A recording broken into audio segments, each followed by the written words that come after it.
I arrived at my brother Marcus's engagement party completely exhausted from working overtime all week to pay for my apartment's recent $50,000 renovation. Walking through the door, I noticed strange looks from relatives as I entered the ballroom. My father Richard suddenly took the microphone announcing he had a special gift for Marcus and his fiancée Ashley. I watched in absolute horror as he produced property documents for my apartment, declaring it their engagement present, while the entire room erupted in thunderous applause, and I stood there frozen, realizing my parents had just given away my home without even telling me. The champagne glass slipped from my fingers, shattering on the marble floor as I pushed through the crowd toward my parents. "What are you talking about?" I demanded, my voice shaking with disbelief. My mother, Patricia, waved dismissively, her diamond earrings catching the light. "Pearl, don't make a scene. You're being selfish on your brother's special day." Selfish. The word came out as a strangled whisper. That's my apartment. I paid for it. Ashley floated over in her designer dress, already discussing her renovation plans with her bridesmaids. "I'm thinking we'll knock out that wall between the kitchen and living room," she gushed, completely unaware I'd just spent $50,000 upgrading everything 6 months ago. And those bathroom fixtures have to go. So outdated. "I just renovated that bathroom," I managed to say, my chest tightening. My parents exchanged knowing looks. "Well, obviously you did it for Marcus," my mother said smoothly. "You knew this day would come." I caught Marcus's expression across the room. While everyone else celebrated, he watched me with a slight smirk playing at his lips, quickly hidden behind his champagne flute when our eyes met. Something cold settled in my stomach. Family members began whispering, their voices carrying despite the music. "Pearl's always been difficult," I heard my Aunt Margaret murmur. "Can't even be happy for her brother." My cousin Sarah approached quietly, touching my elbow. "Pearl, I need to tell you something." She glanced around nervously before pulling out her phone. "I overheard Marcus talking to Ashley's brother last month. Look at these texts." My hands trembled as I read the messages on her screen. Marcus had written, "Mom and Dad are totally on board. Pearl won't know what hit her until the party. Been working on this for months. She's so focused on her stupid job she'll never see it coming." The room spun around me. This wasn't spontaneous generosity from my parents. My brother had orchestrated the entire thing. "Sarah, can you send these to me?" I whispered. She nodded, her face full of sympathy. "I'm so sorry, Pearl. I thought about warning you, but I didn't have proof until now." I left the party immediately, ignoring my mother's calls about family unity and Marcus's shouts about ruining his moment. My hands shook so badly I could barely unlock my car. I drove straight to my best friend Jennifer's house. She was a contract lawyer, and if anyone could help me understand what just happened, it would be her. "They can't just give away my apartment," I said, pacing her living room at midnight, still in my cocktail dress. "I bought it. I pay the mortgage. I renovated it." Jennifer pulled up property records on her laptop, her expression growing more concerned with each document. "Pearl, this is worse than you think. The deed is in your parents' names." "What?" I sank onto her couch. "No, that's impossible. I bought it 5 years ago." "You did, but it looks like it was put in their names for tax purposes. Did they tell you it would be temporary?" The memory hit me like a physical blow. Yes, my father had said it would help with taxes the first year, that we'd transfer it later. I'd trusted them completely. Why wouldn't I? They were my parents. "We never transferred it," I whispered. Jennifer pulled up more documents. "From a legal standpoint, they own it. They can do whatever they want with it." She paused, studying her screen. "Wait, this is interesting. There's been recent activity on the title search. Someone's been looking into the property value. Starting about 6 months ago, right when you began renovations." She turned the laptop toward me. "Pearl, someone's been tracking your property investment. Every permit you pulled, every contractor payment, it's all here."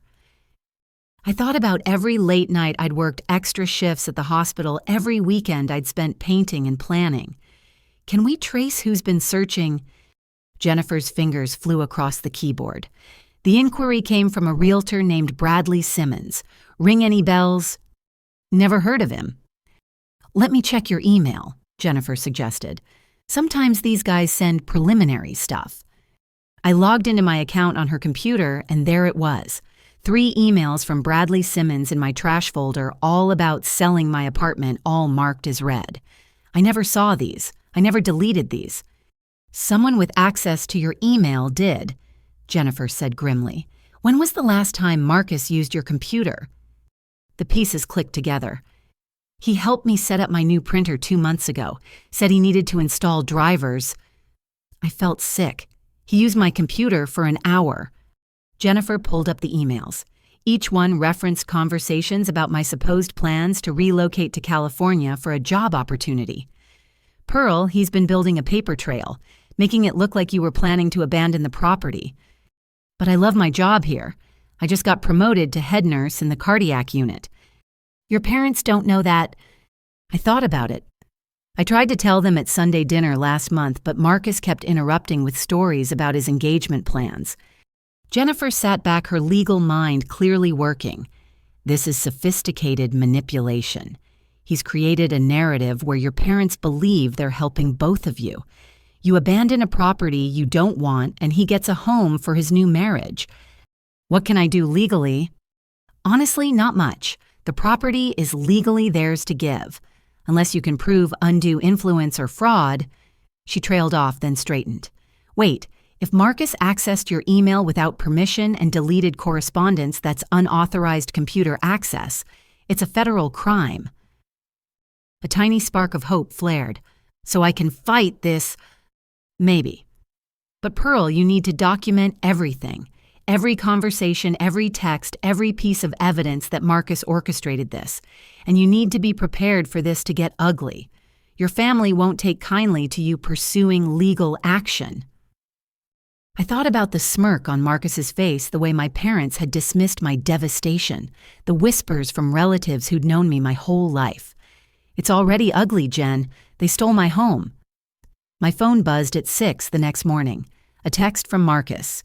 Move out immediately, you have 2 days. I stared at the message fury building in my chest. 2 days to leave the home I'd poured my heart and soul into. 2 days to pack up 5 years of my life. The doorbell rang an hour later. Through the peephole, I saw Marcus and Ashley standing on my porch. My porch. I opened the door still in my pajamas, not bothering to hide my exhaustion. Good morning, future sister-in-law, Ashley chirped, pushing past me with a measuring tape in hand. We wanted to get an early start on planning. Marcus followed, avoiding my eyes. We figured you'd want to get this over with quickly. I watched in disbelief as Ashley measured the living room windows. These curtains will have to go. Too feminine. I'm thinking something more modern, maybe automated blinds. Those are custom silk drapes, I said flatly. They cost $3,000. Well, that was your choice to waste money, Ashley replied, already moving to the kitchen. Oh, Marcus, look at all this counter space. Perfect for my KitchenAid collection. She ran her manicured fingers along my granite countertops, the ones I'd selected after visiting 12 different stores. Though this color is a bit dated, we'll probably replace it within the year. I just installed those countertops 4 months ago. Ashley laughed, a tinkling sound that grated on my nerves. Your taste is so single woman chic. We need something more sophisticated for a married couple. Marcus finally spoke up from where he was examining my built-in bookshelves. Mom said you could store some stuff in their garage if you need to, but not too much. They're planning to renovate soon. How generous, I muttered. Ashley pulled out her phone, already making calls. Hi, Brittany. You have to come see our new place. Yes, the engagement gift I told you about. It needs work, but the bones are good. She paused, glancing at me. The current tenant is moving out in 2 days, so we can start demo next week. Tenant. She called me a tenant in my own home. Marcus set a stack of cardboard boxes by the door. I brought these from the liquor store. Should be enough to get you started. He checked his phone, not meeting my eyes. Oh, and Mom wanted me to tell you that they've already changed the locks at their place. You know, with you having a key and all, they figured it would be awkward if you just showed up while they're processing everything.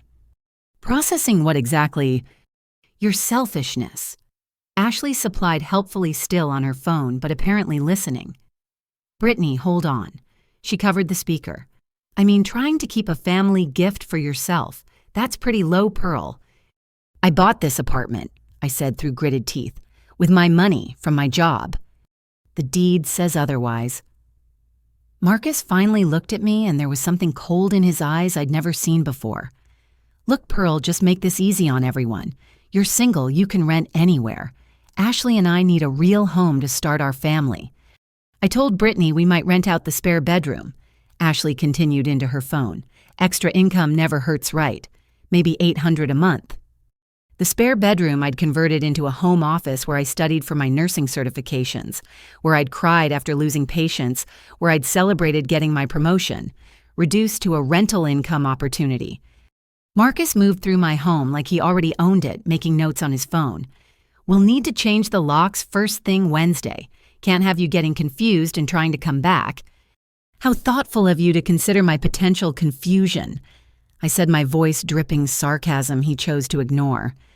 We're not monsters, Pearl. You're family. That's why we're giving you 2 whole days. He finally met my eyes fully. Some people would just show up with a moving truck and deputies. Consider this a courtesy.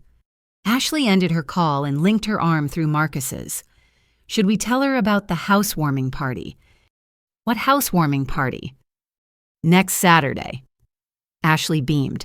We've already sent invitations. Your parents are so excited to see what we do at the place. Your mom suggested we might even have Thanksgiving here this year. Wouldn't that be wonderful? The whole family gathering in our new home. My home, where I'd hosted last Thanksgiving, cooking for 12 hours to make everything perfect. Where my father had fallen asleep on my couch watching football. Where my mother had complimented my turkey for the first time in 28 years. That sounds perfect, I managed to say. I hope you know how to cook a turkey. Ashley's laugh was sharp. That's what caterers are for, silly. I don't waste time on domestic tasks like that. They left an hour later after Ashley had photographed every room and Marcus had measured for his gaming setup in my office. I stood in my living room surrounded by the boxes they'd brought and made a decision. They wanted me out in 2 days. Fine. But they never specified what condition I'd leave the place in. I began packing with methodical precision, starting with my home office. As I removed books from the built-in shelves, a folder fell out from behind my financial planning guides. It wasn't mine. The label read M Strategic Planning in Marcus's messy handwriting. My hands trembled as I opened it. Inside were printed emails, bank statements, and betting site screenshots. The numbers made my blood run cold. Marcus owed $200,000 in gambling debts. I sank to the floor, spreading the papers around me. Transaction after transaction to online poker sites, sports betting apps, casino, cash advances. The dates went back 2 years. How had he hidden this from everyone? Then I found the bank statements that made my stomach drop. They weren't from Marcus's accounts. They were from our parents' retirement savings. Withdrawal after withdrawal, each one forged with their signatures. My phone rang. David, my friend from IT support at the hospital, sounded concerned. Pearl, you asked me to look into those email deletions. I found something disturbing. Tell me. Someone's been accessing your email regularly for the past year, not just deleting stuff. They've been sending emails as you and then removing them from your sent folder. Pearl, they've been impersonating you to your parents. What kind of emails? Complaints about your apartment. Mentions of job opportunities in California, comments about being tired of property maintenance. Someone's been systematically making your parents think you want to leave town. I stared at the gambling debts scattered around me. David, can you recover any of these emails? Already did. I'm sending them now. Pearl, one more thing. The IP address traces back to Marcus's apartment complex. Everything clicked into place. Marcus needed money desperately. He'd already drained our parents' retirement. The apartment was his next target, but he needed me out of the way first. I found a business card in the folder for someone named Tony Valente. The name was circled in red with final notice, written beside it, a loan shark. My brother owed money to actual loan sharks. My laptop dinged with David's email. I read through the recovered messages, each one perfectly crafted to sound like me, but expressing sentiments I'd never felt. Complaints about property taxes, frustration with maintenance, excitement about fictional job opportunities across the country. Planning vacation to California next month to check out neighborhoods. One email read, "The apartment feels like such a burden lately." The most recent one sent just a week ago. "Thinking about putting the apartment on the market. Fresh start sounds perfect right now." My parents had been receiving these for months, believing their daughter was preparing to abandon the life she'd built here. No wonder they'd been so ready to give my home to Marcus. In their minds, they were solving two problems, giving Marcus a wedding gift and taking a burden off my hands. I called Jennifer immediately. I found evidence, mountains of it. Marcus has been stealing from our parents and impersonating me digitally. He owes money to dangerous people. "Document everything," she said urgently. "Take photos, make copies. This changes the game from property dispute to criminal fraud." I spent the next 3 hours cataloging evidence. Every forged check, every gambling transaction, every fake email. By the time I finished, I had a clear picture of my brother's deception. But I also had something else leverage. Marcus thought he'd won by giving me 2 days to leave. He had no idea I'd just discovered his secret, and I knew exactly what to do with it. I picked up my phone and scrolled through my contacts until I found Tom, the contractor who'd handled my renovations. We'd become friends over the months of work, and he'd often mentioned how he kept meticulous records of every installation. "Tom, it's Pearl. I have an unusual request. How quickly could you remove custom installations and restore a property to its original condition?" His pause was brief. "Depends on what you need removed. Why?" "Let's just say I need to take back what's mine. Every single thing. And I need it done in 36 hours. That's a rush job. It'll cost extra." I looked at the evidence spread around me, thought about Marcus's smirk at the party, Ashley's dismissive comments about my taste. "Money's not a problem. How soon can you start?" "I'll need to pull a crew together. We could start tomorrow at dawn." "Pearl, are you sure about this?" "I've never been more sure of anything in my life." "Oh, and Tom, bring the biggest trucks you have. We're going to need them." I hung up and began making lists. Every receipt I'd kept, every warranty, every proof of purchase. If I'd paid for it, it was leaving with me. Marcus wanted the apartment, he could have it, but he'd get exactly what existed before I'd poured my heart, soul, and savings into making it a home. The evidence of his crimes stayed safely locked in my bedroom safe. That revelation would come later, when the timing was perfect. For now, I had 36 hours to execute the most thorough property restoration in history. My phone buzzed with another text from Marcus. "Hope you're packing. Ashley already has contractors lined up for Wednesday." I smiled grimly and typed back, "Don't worry, everything will be handled by then." He had no idea how right I was. Tom's truck pulled up at 5:30 in the morning, followed by 3 more vehicles and 2 large moving vans. I met him at the door with coffee and a detailed inventory. His crew of 12 professionals stood ready with tools, each person specialized in different areas of construction and removal. "Pearl, I've got to admit, in 20 years of construction, no one's ever asked me to reverse a renovation." Tom said, reviewing my lists. "You sure about this?" "Every upgrade I paid for is mine," I replied firmly. "I have receipts for all of it. The apartment should return to exactly how it was when I bought it." Tom whistled low. "That means removing the hardwood floors, the kitchen cabinets, the bathroom fixtures, the smart home system." "Everything," I confirmed. "The central air system, the tankless water heater, the custom closets, even the upgraded electrical panel. I want it all." "What about the walls you had us move?" "Put them back. I kept the original drywall in storage just in case I ever wanted to restore the vintage layout." I'd been called paranoid for keeping construction materials. Now that paranoia would pay off. Tom gathered his crew. "All right, people, this is a precision operation. We're not demolishing, we're carefully extracting. Every piece Pearl paid for needs to be removed intact for transport. Jorge, you start with the smart home system. Disconnect everything but keep it functional.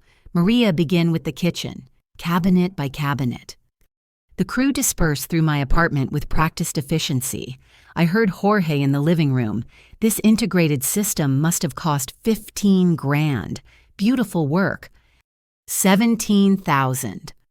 I corrected, remembering the endless research to find the perfect setup, including installation. Maria called from the kitchen.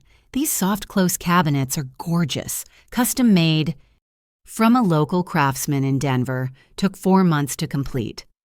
As the sun rose higher, more neighbors began to notice the activity. Mrs. Henderson from across the hall peered out her door. "Pearl, honey, are you renovating again?" "Just reclaiming my investments, Mrs. Henderson." I offered her a smile. "Sorry for the early morning noise." She stepped out in her robe, curious.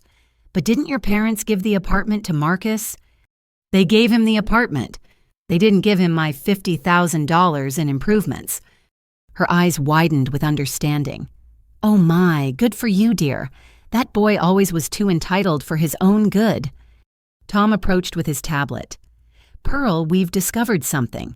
When we pulled the permits for your renovation, everything was filed under your name personally, not the property address.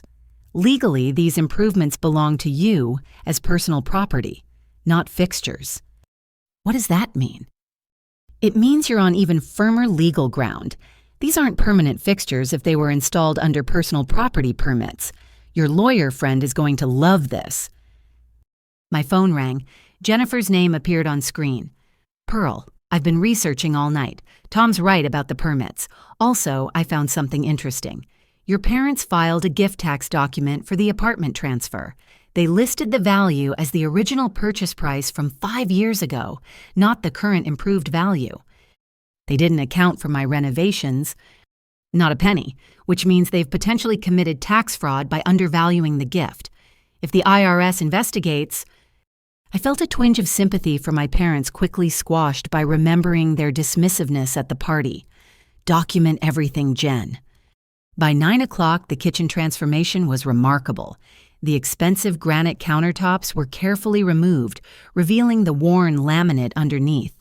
The custom cabinets were labeled and loaded into the truck, leaving behind the original metal ones from 1972, complete with rust spots and broken hinges. My doorbell rang.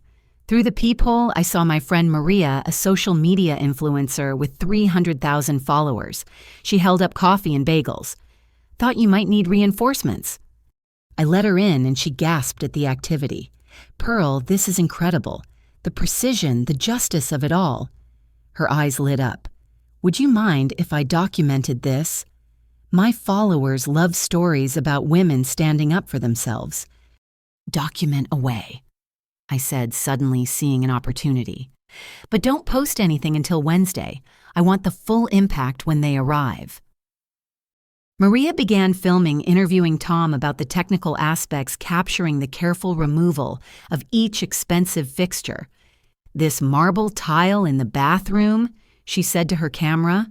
"Pearl selected each piece by hand from a quarry in Vermont. Now she's taking it all back, because queens don't leave their crowns behind." The bathroom restoration was particularly satisfying. The rain shower system I'd dreamed about for years was extracted and replaced with the original dripping shower head.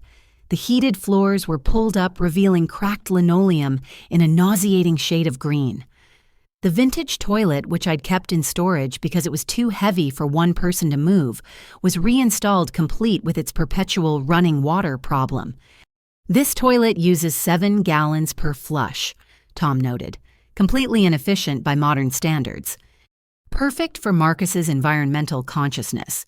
I replied, remembering how he'd criticized my electric car as virtue signaling while driving a gas-guzzling SUV. My phone buzzed with texts throughout the morning, several from my mother. "Pearl, stop being childish. This is vindictive. Think of your brother's happiness." I didn't respond. Let them think what they wanted. They'd understand soon enough. By noon, the living room was transformed. The hardwood floors I'd spent weeks selecting were carefully removed, each plank numbered for resale. Underneath, the original parquet flooring appeared complete with water stains and missing pieces. The built-in entertainment center was extracted in sections, leaving behind holes in the walls that I didn't bother to patch. "Want us to fix these holes?" Jorge asked. "Leave them. Marcus wanted the apartment as is. He's getting exactly that." The smart doorbell, the automated blinds, the voice-controlled lighting, all of it was systematically removed and packed. In their place, the original fixtures returned the doorbell that only worked half the time the bent mini blinds. The light switches painted over so many times they barely functioned. Tom showed me a corroded pipe they'd discovered. "This was hidden behind your new drywall. The whole plumbing system needs replacement. Without your updates, this place is maybe 6 months from major water damage. Add that to the documentation," I instructed. "Take photos of everything." The neighbor from 2 doors down, Mr. Patel, stopped by with his teenage daughter. "We heard you're moving Pearl. Such a shame. You made this place beautiful." "She's not just moving," his daughter said, showing him her phone. "She's taking everything valuable with her. It's all over next door. People are calling her a legend." I smiled despite my exhaustion. "Just taking what's mine, Mr. Patel." "Good for you," he said firmly. "My daughter's been following your story. You're teaching her about standing up for herself." The crews worked in shifts, some removing others, packing others, documenting. By late afternoon, the transformation was shocking. What had been a modern, elegant apartment now looked exactly as it had 5 years ago, dated, worn, and desperately in need of updates. I walked through each room with my phone, creating my own video record. The kitchen with its olive green appliances and broken drawer tracks, the bathroom with its moldy caulk and cracked tiles, the living room with its stained carpet revealed when we removed the parquet to access my upgraded subfloor. Every single improvement I'd made was gone packed and ready for transport to a storage facility. "We're about 70% done," Tom reported as the sun began to set. "We'll finish up tomorrow morning. The major systems are all reverted. I've got to say, Pearl, this place looks exactly like my grandmother's apartment in 1980. "That's the point," I said, surveying my work. "They wanted my apartment so badly they can have the apartment I bought, not the home I created." As the crews packed up for the day, I sat on the floor where my custom couch used to be. Tomorrow would bring the final phase of removal, including my gardens and the one thing I'd saved for last, the custom front door I'd commissioned from a local artist. My phone lit up with messages of support from neighbors, co-workers, and strangers who'd heard the story. But the one that made me smile was from Sarah. My cousin, Aunt Patricia, just called my mom in tears. "Says you've lost your mind. Mom told her she should have thought of that before stealing your home. Family dinner this Sunday should be interesting." Dawn broke on Tuesday with Tom's crew already assembled outside. Today's mission was even more precise, focusing on the systems and details that transformed the apartment from barely livable to luxury living. I'd spent the night in a hotel giving the crews full access, but I arrived early with breakfast sandwiches for everyone. "Final day, team," Tom announced. "Pearl's given us the green light for complete extraction. Remember, we're documenting everything for legal purposes." Jorge had brought a specialist for the HVAC system. "This central air installation was complex," the specialist explained as he worked. "Routing through these old walls took real skill. Shame to remove it, but I understand the situation." Within 2 hours, the whisper-quiet central air system was gone, replaced with the original window units I'd kept in storage. One didn't work at all, another made a grinding noise, and the third leaked condensation. Perfect for a scorching summer. The electrical panel upgrade was brilliant, the electrician noted, taking photos before reverting to the original. "This old panel, honestly, I'm surprised it meets code. Probably grandfathered in. Your brother better get this updated fast or his insurance company will have issues." "That sounds like a Marcus problem," I replied, watching him reinstall the outdated system with its cloth-wrapped wiring and inadequate amperage. The panel sparked slightly when he flipped the main breaker. "Is that safe?" "Technically, yes. Practically, I wouldn't run a microwave and a hairdryer at the same time." In the kitchen, Maria supervised the appliance swap. My professional-grade stainless steel range was replaced with the original electric stove, complete with only 2 working burners and an oven that ran 50 degrees too hot. The silent dishwasher gave way to the machine that sounded like a freight train and left spots on everything. The smart refrigerator with its perfect temperature zones was swapped for the yellowing model that froze vegetables while barely cooling milk. "This refrigerator has character," Maria joked, filming its crooked door seal. "And by character, I mean it belongs in a museum." My friend Janet from the hospital arrived with a colleague who worked in real estate photography. "Pearl, honey, we need to document this transformation properly, before and after shots for your records." She'd brought professional lighting and took meticulous photos of each room in its restored state. "This is incredible," her colleague murmured, comparing photos on his camera. "The property value just dropped by at least 40%, maybe more given the system issues." The custom closet systems throughout the apartment were next. Each one was carefully disassembled, revealing the original wire shelving bent from years of use and walls, with decades of unpatched holes. In the main bedroom, removing my built-in organization system exposed water damage from an old leak, complete with mold growth the renovation had sealed away. "Should we treat that mold?" one of the crew asked. "Take photos for health code documentation, then leave it," I decided. They want the apartment in its original condition that includes original problems. The tankless water heater removal was particularly satisfying. The old water heater, which I'd kept because it was too large for regular disposal, wheezed back to life after 5 years in storage.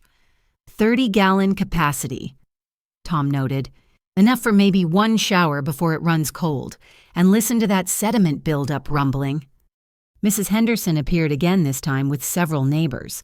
"We've been talking, Pearl. What you're doing isn't petty. It's justice. That boy and your parents tried to steal from you." Mr. Patel's daughter was live streaming to her followers. Day 2 of the Great Apartment Restoration. "Look at this vintage stove. 4 burners, but only 2 work. Retro chic or fire hazard. You decide." By midday, attention turned to my outdoor space. The balcony garden I'd cultivated for 5 years was carefully transplanted into containers. Each plant was labeled with care instructions, from the herb garden that supplied my cooking to the Japanese maple I'd grown from a seedling. "These tomato plants are incredible," Tom's landscaping expert said. "The trellis system you designed is ingenious." My grandmother's technique. I explained, gently removing the last plant. These heirloom varieties took 3 years to establish properly. The balcony restoration revealed rotting deck boards and rusted railings I'd covered with weather-resistant materials. Without my improvements, the space looked hazardous. Tom made more notes about code violations masked by my renovations. Inside, the crew worked on final details. Every upgraded doorknob and hinge was replaced with the originals, most of which stuck or squeaked. The designer light fixtures gave way to bare bulbs and broken ceiling fans. Even the premium outlet covers were swapped back to the cracked plastic originals. The apartment's bones are showing, Maria observed, creating a final walkthrough video, and those bones have osteoporosis. The last major item was the custom front door, a work of art commissioned from a local craftsman. Made of solid mahogany with hand-carved details and museum-quality hardware, it had been the jewel of my renovations. Tom himself supervised its removal. "This door is worth $8,000 easy," he said, examining the craftsmanship. "The artist spent 2 months on these carvings." The original door stored in the building's basement was a hollow core disaster with peeling veneer and a lock that required jiggling to open. As they mounted it, I noticed the door frame damage I'd repaired was visible again, complete with evidence of multiple break-in attempts from before I'd moved in. By 4 o'clock, the transformation was complete. Tom walked through with his final checklist while I followed with Jennifer on video call, ensuring everything was documented. Floor's original condition with stains and damage visible. Kitchen 1970s appliances, non-functional drawers, rusted hinges. Bathroom mold-present fixtures, corroded ventilation fan broken. electrical outdated panel cloth, wiring exposed inadequate amperage, plumbing evidence of leaks, sediment buildup, multiple patches visible, HVAC window units in various states of disrepair, overall condition habitable but requiring immediate extensive updates for safety and comfort. Jennifer spoke from my phone screen. Pearl, I've calculated the depreciation. Based on comparable properties in original condition versus renovated, you've effectively reduced the value by approximately $200,000. Maybe more given the hidden issues revealed. Perfect, I said, looking around the space that no longer resembled my home. Let them enjoy their gift. The moving trucks were loaded with military precision. Every single item I'd paid for was labeled, photographed, and inventoried. The storage facility had climate-controlled units ready for everything. My plants would go to a greenhouse owned by a friend until I found a new place. As the crews prepared to leave, neighbors gathered in the hallway. Word had spread throughout the building, and opinions were unanimous I'd executed the most brilliant response to theft they'd ever seen. "When does Marcus take possession?" Mrs. Henderson asked. "Tomorrow," I replied, handing Tom the final check for his crew's exceptional work. He demanded I be out within 2 days. I'm simply honoring his timeline. Tom shook my hand firmly. In 20 years of construction, this was the most satisfying job I've ever done. Good luck, Pearl. Your brother has no idea what he's actually won. As the last truck pulled away, I stood in the doorway of the apartment. It looked exactly as it had the day I'd signed the papers 5 years ago, a tired, dated space with good potential, buried under decades of neglect. The irony was perfect. Marcus had schemed to steal my home, but all he'd won was a property desperately needing the kind of investment I'd already made and removed. My phone buzzed with a text from my mother. "Pearl, whatever you're doing, stop it right now. This vindictiveness isn't like you." I typed back, "Just finished packing. The apartment is ready for Marcus. Everything is exactly as it should be." Tomorrow would bring fireworks when they discovered what "exactly as it should be" really meant. But tonight I had evidence to review and a strategy to plan. The apartment was just the beginning. Marcus's gambling debts and fraud were about to catch up with him in ways he'd never imagined. I met Robert Chen, the forensic accountant Jennifer had recommended, at a discreet office downtown. His reputation for unraveling complex financial fraud was legendary, and after reviewing my initial findings, he'd cleared his schedule immediately. "Miss Pearl, what you've uncovered is extensive financial fraud," he said, adjusting his glasses as screens filled with data. "Your brother has been quite busy." The numbers were staggering as he walked me through his analysis. "Marcus opened credit cards using your parents' information. Here's an American Express with a $90,000 balance, a Chase Sapphire with $60,000, 3 other cards maxed out at $50,000 each. How did he get approved for such high limits?" "Your parents have excellent credit, had excellent credit," Robert corrected. "These applications claimed household incomes of $500,000 annually. Your father's retirement pension is what, $80,000? $75,000. I confirmed, feeling sick. He's also taken out personal loans against their house, 2 home equity lines of credit totaling $300,000. The money went straight to offshore accounts in the Cayman Islands." Robert pulled up transaction records. From there, it was transferred to various online gambling sites, international ones that don't report to the IRS. "Can we trace it all?" "Already done. Every penny is accounted for. But Pearl, there's more. Your fiancé-to-be's sister-in-law is involved." He showed me corporate records. "Ashley created shell companies to funnel the money. She has an MBA and clearly understood how to structure this to avoid immediate detection." The corporate names were Generic Evergreen Holdings, LLC, Phoenix Capital Management, Sunrise Investment Group. Each one existed just long enough to move money before being dissolved. "She's been teaching him how to hide assets while maintaining access to funds," Robert explained. "But why her family has money?" "Had money. Her father's construction business went bankrupt last year. Lawsuits from subcontractors, unpaid materials bills. Ashley's been pretending everything's fine while desperately seeking new funding sources. Your brother's gambling connections provided quick cash influxes when she needed them. I studied the web of transactions mapped on his screen. These gambling sites, they're not legitimate, are they? Mostly fronts for money laundering operations. Your brother got involved with serious criminals. This Tony Valente he owes. He's connected to organized crime in 3 states. The FBI has a task force dedicated to his operations. FBI, my voice cracked. Financial crimes of this magnitude trigger federal jurisdiction. Once I file my report with the authorities, this becomes a federal investigation. Robert leaned back, his expression grave. Your parents could lose everything. Their house, retirement, savings, all of it. Unless we can prove they were victims of identity theft and fraud, which they clearly were. But Pearl, this kind of recovery takes time. Meanwhile, creditors will freeze accounts, demand payment. Your parents' golden years just became a nightmare. I thought of my father's pride in his financial planning, my mother's dreams of traveling and retirement. Can we protect any of their assets? I'll need full cooperation from them. They'll have to admit they were deceived by their own son. From what you've told me about their favoritism, they'll resist accepting the truth I finished, until they have no choice. Robert pulled up another screen. Now about Ashley's current activities. She's been shopping your apartment to international investors, not for residents for money laundering. The quick property flip would clean dirty money while giving her and Marcus operating capital. But they don't own it yet. The gift was just announced.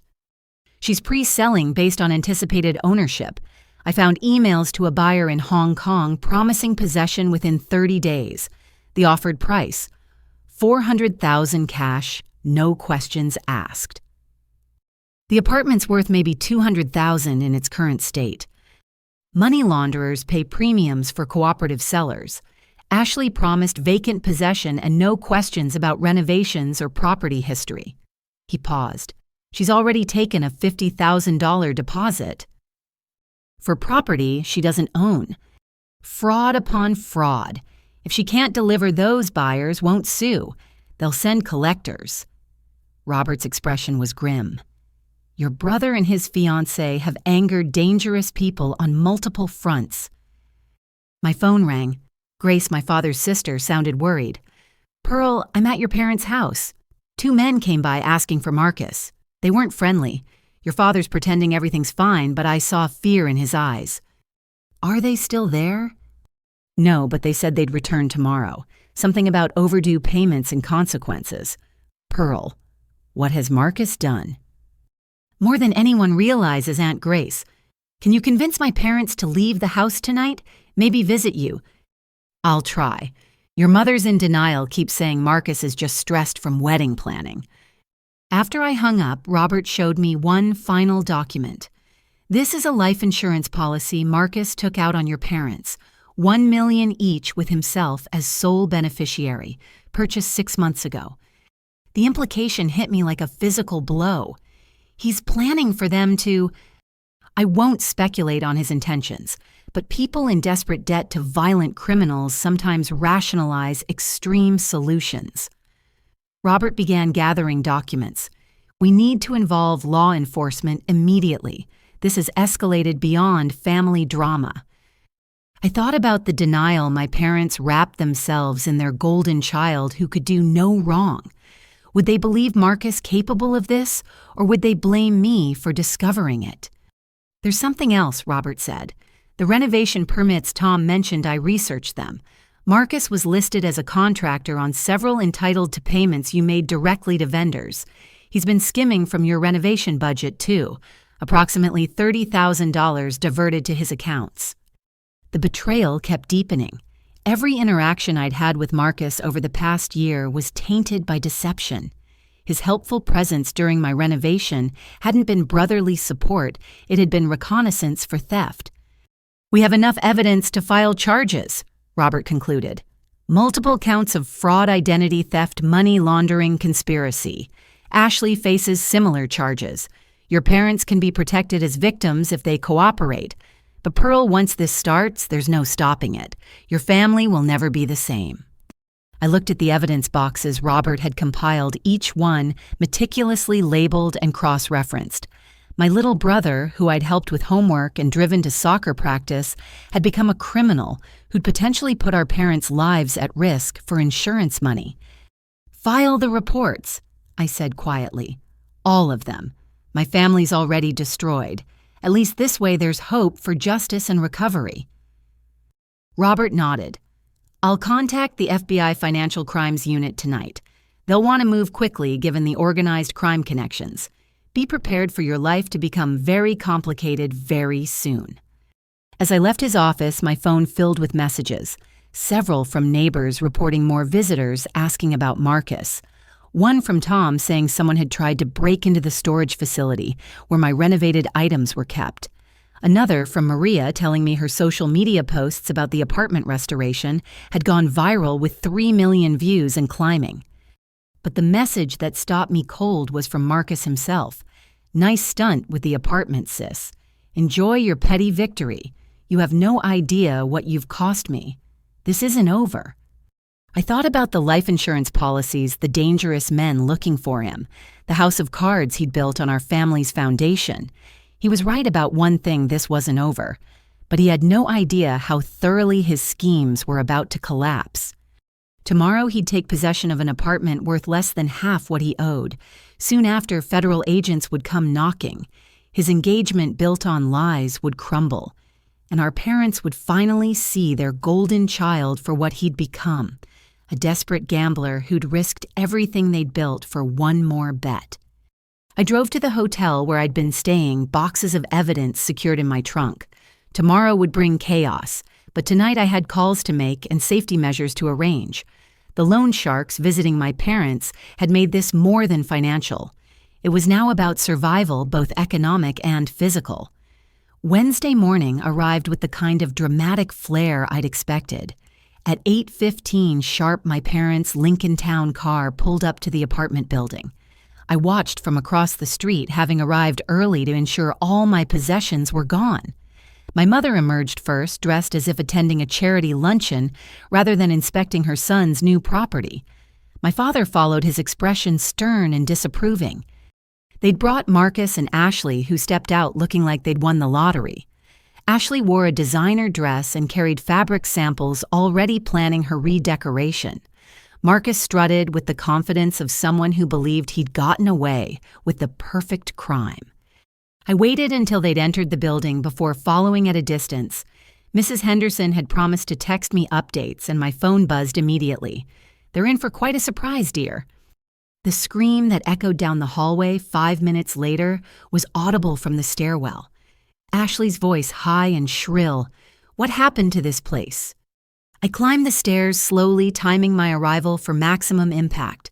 Through the open apartment door, I could hear the chaos. "The floors." My mother's voice cracked. "Patricia, look at these floors. They're destroyed." "These aren't destroyed," I said calmly, entering the apartment. "They're original, exactly as they were when I bought the place 5 years ago." All four turned to stare at me. Ashley's face had gone pale under her makeup. Marcus's confident expression had twisted into rage. My father's stern demeanor cracked, showing confusion underneath. But it was my mother's face that struck me most complete incomprehension. "What did you do?" she whispered, staring at the water-stained parquet flooring.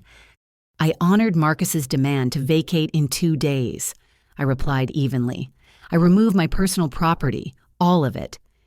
The kitchen. Ashley ran to the kitchen and let out another wail. "The appliances are ancient. The counters are... What is this Formica? Original laminate from 1971. I supplied helpfully. The olive green really captures the era, don't you think?" Marcus stalked toward me, fists clenched. "You vindictive little..." "Careful," I interrupted. "We have witnesses." I gestured to the doorway where several neighbors had gathered phones out and recording. My father walked through the apartment in stunned silence, taking in each room.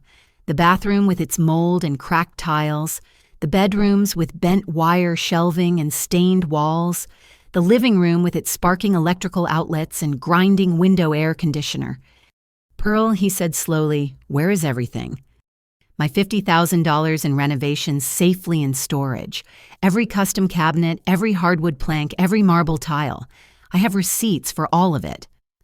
I pulled out a folder. "Would you like to see the itemized list?" "This is theft," Marcus exploded. "You can't just rip apart an apartment." "I remove my personal property. Here's the interesting thing about those renovation permits, Marcus. You helped file them, remember? You're listed as a contractor. You should know they were filed as personal property improvements, not permanent fixtures." His face went white. "How did you know about your skimming from my renovation budget? That's just one of many interesting discoveries I've made." I kept my voice level, aware of the recording neighbors. Jennifer appeared in the doorway, professional in her suit and carrying a briefcase. "Mr. and Mrs. Patterson, I'm Jennifer Walsh, Pearl's attorney. I need to inform you that this property is now subject to a federal investigation." Federal. My mother grabbed my father's arm. "What is she talking about?" "Perhaps we should discuss this privately," Jennifer suggested, eyeing the growing crowd of neighbors. "No," I said firmly. "They chose to make my humiliation public at the engagement party. They can handle public accountability." I turned to my parents. "Did you know Marcus owes $200,000 in gambling debts, or that he's stolen your identities to open credit cards?" "That's a lie," Marcus shouted. "She's making things up because she's jealous." "Is that why Tony Valente's men came to Mom and Dad's house yesterday?" I asked calmly. My father's face drained of color. "Those men. They said they were looking for you, Marcus. Said you owed them money. Did you know he's taken out $300,000 in loans against your house?" I continued. "Or that he's been draining your retirement accounts?" "Stop it." My mother's voice was shrill. "Stop these lies."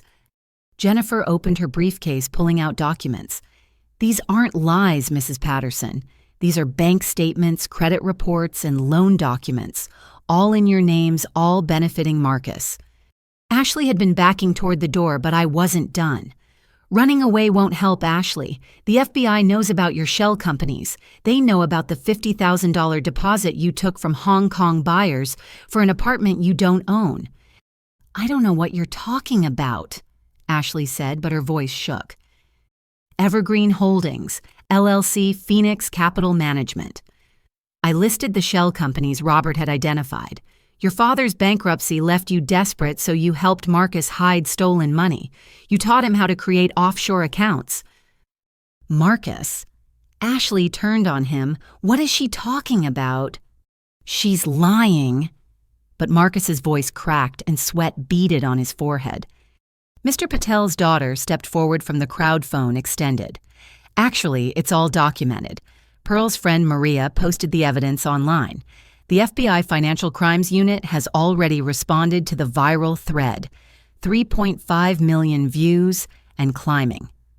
My mother sank onto the floor, staring at the stained carpet where my leather sectional used to sit. "This can't be happening." "The apartment," my father said slowly, understanding dawning.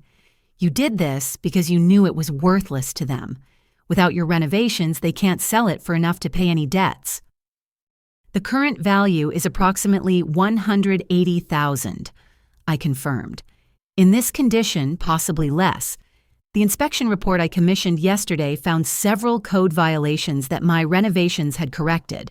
The building inspector will be here this afternoon." "You planned this," Marcus accused. "You set me up." "No, Marcus. You set yourself up the moment you decided to steal from our parents and con me out of my home. I just refused to be your victim." Sirens echoed from outside. Jennifer checked her phone. "That would be the federal agents.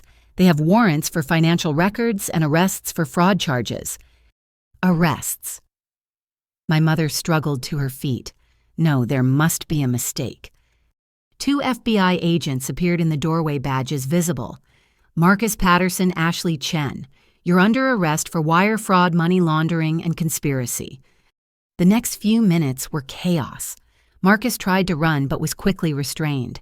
Ashley sobbed about her innocence while being handcuffed. My parents stood frozen, watching their golden child being read his rights. "Mom, Dad," I said quietly, "you need to listen to Jennifer. You're victims here, too. The agents will need your cooperation to recover what assets we can." "How could you do this to your brother?" My mother whispered, tears streaming down her face. "I didn't do anything to him. I protected you from losing everything." I gestured around the apartment. "This was going to be sold to criminals for money laundering. You would have been accessories to federal crimes." As the agents led Marcus and Ashley away, Marcus turned back, his face twisted with hatred. "This isn't over, Pearl. You've destroyed everything."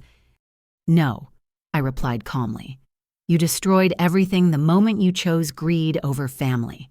I just made sure you couldn't take everyone else down with you." The apartment emptied except for my parents, Jennifer, and me. My father sank into the old folding chair I'd left behind, his age suddenly showing. "The house," he asked Jennifer quietly. "Encumbered by fraudulent loans but recoverable through victim restitution procedures. Your retirement accounts have been frozen pending investigation. You'll need to file identity theft reports immediately." "How long have you known?" my mother asked me, her voice broken. "Since Sunday night. I found his records while packing." I knelt beside her. "I know you love him. I love him too. But he was willing to let you lose everything rather than admit his addiction. He took out life insurance policies on you both." The implication hit them simultaneously. My father's hands shook. My mother covered her mouth, finally understanding the danger they'd been in. "Pearl saved your lives," Jennifer said gently. "In more ways than one. The people Marcus owed would have come after family assets eventually. Now they'll have to go through federal bankruptcy courts."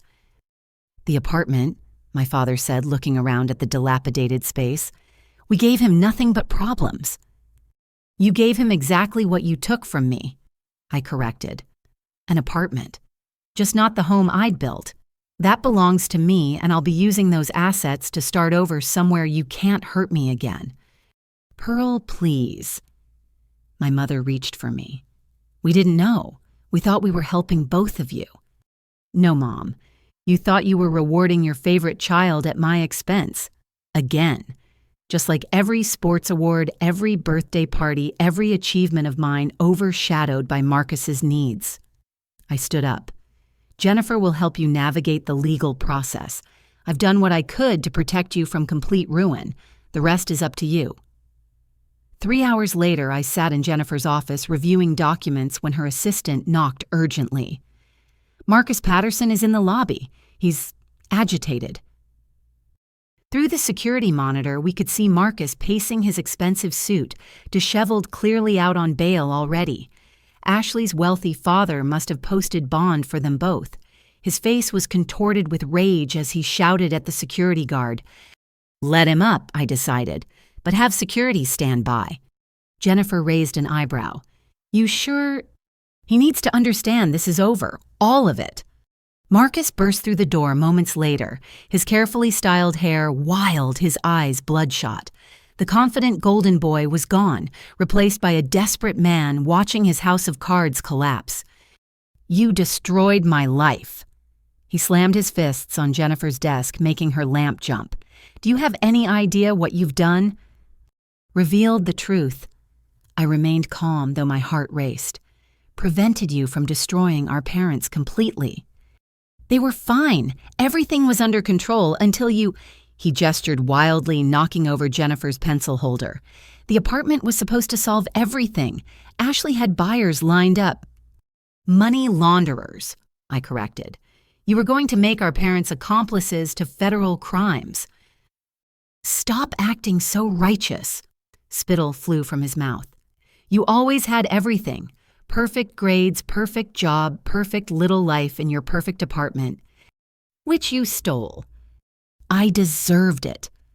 The words exploded out of him. "Do you know what it's like growing up in your shadow, Pearl, the honor student? Pearl, the responsible one. Pearl, who never needed help, never caused problems." So you decided to cause enough problems for both of us. Marcus laughed bitterly. I had a system. The gambling was under control until that last bet. Just needed one big win to fix everything. There's always one more bet with addicts, Jennifer interjected calmly. It's never under control. Shut up, Marcus whirled on her. You don't know anything about me. I know you owe Tony Valente $100,000, I said quietly. I know his men visited Mom and Dad. I know you're 3 days overdue on a payment that comes with broken bones as interest. The remaining color drained from Marcus's face. How do you... I know everything, Marcus. Every bet, every debt, every forged signature. I pulled out a printed screenshot, including this interesting payment to a downtown clinic. Ashley's pregnancy test last month was negative, wasn't it? The whole rushed engagement was another con. Marcus's jaw dropped. You hacked my accounts. Didn't have to. You used my computer, remember left yourself logged into everything. I leaned forward. Did Mom and Dad know the grandchild they were so excited about was fictional? His silence was answer enough. Let me guess, I continued. Ashley threatened to leave unless you proved you could provide the lifestyle she wanted. The engagement party was your proof and my apartment was the prize. She was going to leave me. Marcus's voice cracked. Her father cut her off after the bankruptcy. She said I was a loser just like him unless I could secure our future. So you decided to secure it with theft and fraud. I was going to pay everyone back. He slumped into a chair, the rage suddenly deflating into desperation. The Hong Kong buyers would have covered Valente. The apartment sale would have cleared the credit cards. I had it all planned. Built on a foundation of lies and my stolen property. Marcus looked up at me, and for a moment I saw my little brother, the one who used to climb into my bed during thunderstorms, the one I taught to ride a bike. Then his face hardened again. You took everything from me. Ashley's gone. Bailed me out, then disappeared with the ring I couldn't afford. Says her father forbids her from associating with criminals. He laughed bitterly. 3 years together and she vanished the second the money did. She was using you like you used everyone else. The arrest is all over social media. He continued, not seeming to hear me. 3 of my clients already fired me. My firm put me on indefinite suspension. My face is trending with #apartmentscammer. Jennifer's assistant knocked again. Sorry to interrupt, but there are 2 men in the lobby asking for Mr. Patterson. They seem insistent. On the monitor, we could see 2 large men in expensive suits. Tony Valente's collectors. Marcus saw them too and went rigid. I can't go down there, he whispered. They'll kill me. Federal custody might be safer than bail, Jennifer suggested. Violate your bail conditions, get remanded. Protective custody is an option. Prison. Marcus's voice cracked. I can't go to prison. Do you know what they do to people like me in prison? What you're going to do, I said firmly, is face the consequences of your choices. Mom and Dad need you to cooperate with the FBI to recover their assets. That's the only way to help them now. Help them, they'll hate me forever. They'll be angry, hurt, betrayed. But they'll still love you because that's who they are. I stood up. That unconditional love you've exploited your whole life, it's the only thing that might save you now. Marcus stared at me, something shifting in his expression. You planned every detail, the renovation removal, the evidence exposure, the timing. You're not the perfect sister everyone thinks you are. You're calculating. Cold. I'm someone who refused to be a victim, I replied. You want to know the difference between us? When life got hard, I worked overtime shifts. You placed bets. When I wanted something, I saved for it. You stole it. When I made mistakes, I owned them. You blamed everyone else. Easy to be righteous when you've never failed at anything. You think I've never failed? My voice rose for the first time. I failed to get into my dream medical school. Failed at 2 relationships because I worked too much. Failed to see my own brother was a con artist using me. The difference is I got up and tried again instead of deciding the world owed me success. Security's voice crackled through the intercom. The men are getting impatient. Should we call police? Marcus grabbed my hand suddenly, desperation replacing anger. Pearl, please, call them off, pay them. I'll give you anything, sign anything. The apartment's yours. I'll make it legal. Just don't let them hurt me. I pulled my hands away. I can't pay your debts, Marcus, and I won't enable you anymore. Ms. Patterson, security called again. The men left a message. They'll be waiting outside. They said Mr. Patterson has 1 hour to come down voluntarily. Marcus made a sound like a wounded animal. All his bravado, his schemes, his confidence reduced to raw fear. What do I do? You call your bail bondsman, Jennifer said, pulling out a business card. Tell him you violated bail conditions by contacting your victim, me. You'll be remanded to custody within the hour. It's your only safe option. Then you cooperate fully with the FBI, I added. Every detail, every crime, every person involved. It's the only way to reduce your sentence and protect Mom and Dad. Marcus stared at the business card like it was a poisonous snake. 5 years. My lawyer said I'm looking at 5 years minimum. Better than what Tony Valenti has planned. He stood slowly, suddenly looking far older than his 30 years. At the door, he turned back. I hated you, you know, for being everything I couldn't be, for making it look so easy. It was never easy, I replied quietly. You just never saw me struggle because you were too focused on yourself. Carolina's voice was small. I'm sorry about the apartment. I knew how much it meant to you. I needed it more. No, Marcus, you wanted it more. There's a difference. He left without another word. Through the window, we watched him exit the building, phone pressed to his ear. The 2 collectors started toward him, but a police car pulled up first. Marcus held up his hands, letting them cuff him. The collectors watched, spoke briefly to each other, then left. He'll be safer in custody, Jennifer observed. Valenti can't collect from a federal inmate. Will our parents be okay? I asked, exhaustion suddenly overwhelming me. Financially, eventually. Your evidence gives them solid victim status. Insurance will cover some losses. The house will need to be sold, but they'll have enough for a modest retirement. She paused. Emotionally, that's harder to predict. My phone buzzed with a text from my mother. The FBI agent says you saved us from complete ruin.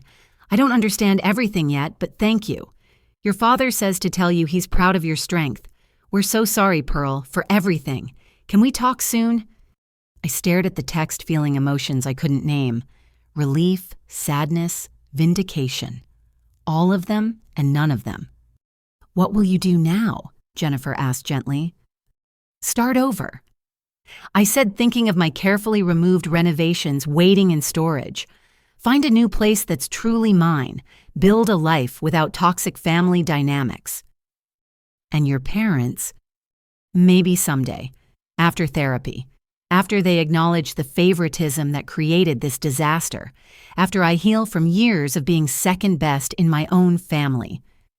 I stood to leave, but not today. As I walked out of Jennifer's building, I felt lighter than I had in years. The apartment was gone, but so was the weight of always trying to earn my family's approval. Marcus would serve time-get treatment, hopefully emerge better. My parents would face hard truths and financial reality. And me, I had my savings, my possessions, my integrity intact. The storage unit held not just renovations, but possibilities. Somewhere in this city was a space waiting to become my true home, one no one could take away. My phone rang. Maria's excited voice burst through. Pearl, the video hit 10 million views. 3 news stations want interviews. And get this, a developer saw the before and after photos. He wants to hire you as a renovation consultant. Says anyone who can transform a space that dramatically understands property value. I smiled the first genuine smile in days. One door had closed, but others were opening. The apartment was Marcus's problem now, a deteriorating reminder of schemes that destroyed more than they built. I had better things to build, starting with a life where I was the priority, not an afterthought, where my achievements stood on their own, not in someone else's shadow, where home meant safety, not something that could be stolen by those who claimed to love me. The sun was setting as I drove toward my hotel, boxes of evidence delivered to authorities' family, confronted with truth. Tomorrow would bring new challenges, interviews, apartment hunting, rebuilding. But tonight, for the first time in years, I felt free. The family meeting convened at 8 that evening in my parents' dining room, the same table where Marcus had been praised and I'd been overlooked for 28 years. But tonight was different. Tonight, the golden child's throne lay in pieces. Grace had insisted on hosting, knowing neutral ground was impossible at my parents' home. She'd arranged chairs in a circle rather than the traditional hierarchy of the dining table. My parents sat together looking fragile and lost. Grace positioned herself strategically between me and them. Even Marcus's childhood friend Dennis had come, saying Marcus had called him frantically before being arrested. "I've asked everyone here," Grace began firmly, "because this family has operated on secrets and favoritism for too long. Everything comes out tonight." Jennifer sat beside me with boxes of evidence. Across from us, Robert Chen prepared his laptop for the financial presentation. The FBI had approved sharing certain information to help the family understand the scope of Marcus's crimes. "I don't understand why Pearl had to involve the authorities." My mother started, her voice thin and wounded. "We could have handled this as a family." "Patricia." Grace's voice was sharp. "Your son stole your identity, drained your retirement, and put you in physical danger. This stopped being a family matter when loan sharks showed up at your door." Robert connected his laptop to Grace's television. "Mr. and Mrs. Patterson, I need you to understand the full scope of what Marcus did. This wasn't a momentary lapse in judgment. This was systematic fraud over 2 years." The screen filled with bank statements. My mother gasped as Robert highlighted transaction after transaction. "January 15th, 50,000 transferred from your retirement account to Gold Star Casino. February 3rd, 30,000 to BetPro International. March 22nd, 75,000 cash advance on a credit card opened in your name." His voice remained clinical as he documented the devastation. "Total stolen from retirement savings, $327,000. "That's impossible," my father whispered. "We would have noticed." "Marcus had your mail forwarded to a private box," Robert explained. "He intercepted statements, filed fake ones in your home office. He knew you trusted him to help with your finances after your mild stroke last year, Richard." I watched my father's face crumble as he remembered asking Marcus to help manage their accounts during his recovery. The betrayal cut deep. "The credit cards are worse," Robert continued. 18 cards total, all maxed out. Total debt in your names, $483,000. The monthly minimums alone exceed your pension income. "But why?" My mother's voice broke. "We gave him everything. The car for graduation, the down payment for his condo money whenever he asked." "That's exactly why." Dennis spoke up unexpectedly. "You never said no to him. Ever. I watched it for years. Pearl works 2 jobs through nursing school, and you barely notice. Marcus fails out of his first college, and you buy him a new car to cheer him up." "Dennis," my mother protested, "you don't understand." "I understand perfectly. Marcus called me before his arrest, still blaming Pearl. Said she was jealous, vindictive. Then he asked me to lie to the FBI, say he was with me during certain transactions." Dennis shook his head. 20-year friendship, and he wanted me to commit perjury for him. Grace pulled out a folder. "I've been documenting things for years, Patricia. Every Christmas where Pearl's gifts were afterthoughts while Marcus got extravaganzas. Every family dinner where his stories dominated while Pearl's achievements were brushed aside.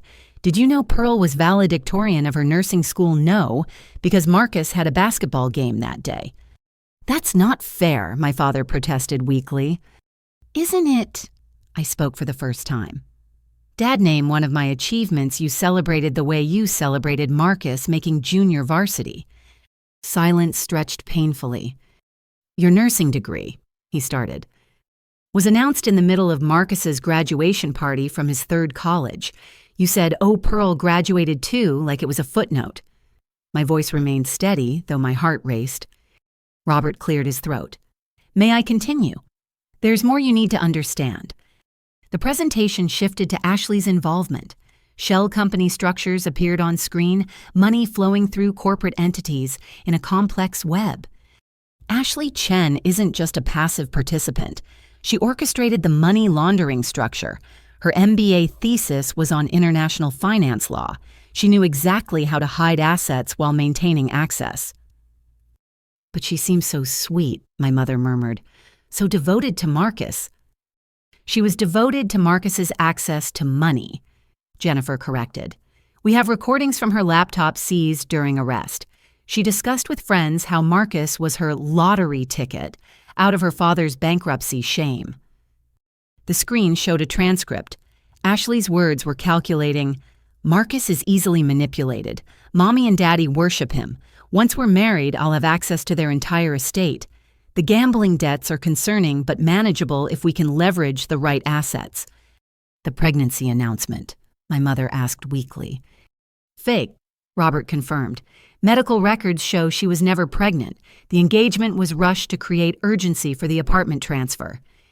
"They played you," Grace said bluntly. "Both of them. While you were planning your grandchild's nursery, they were scheming to steal Pearl's home." My father stood abruptly pacing to the window.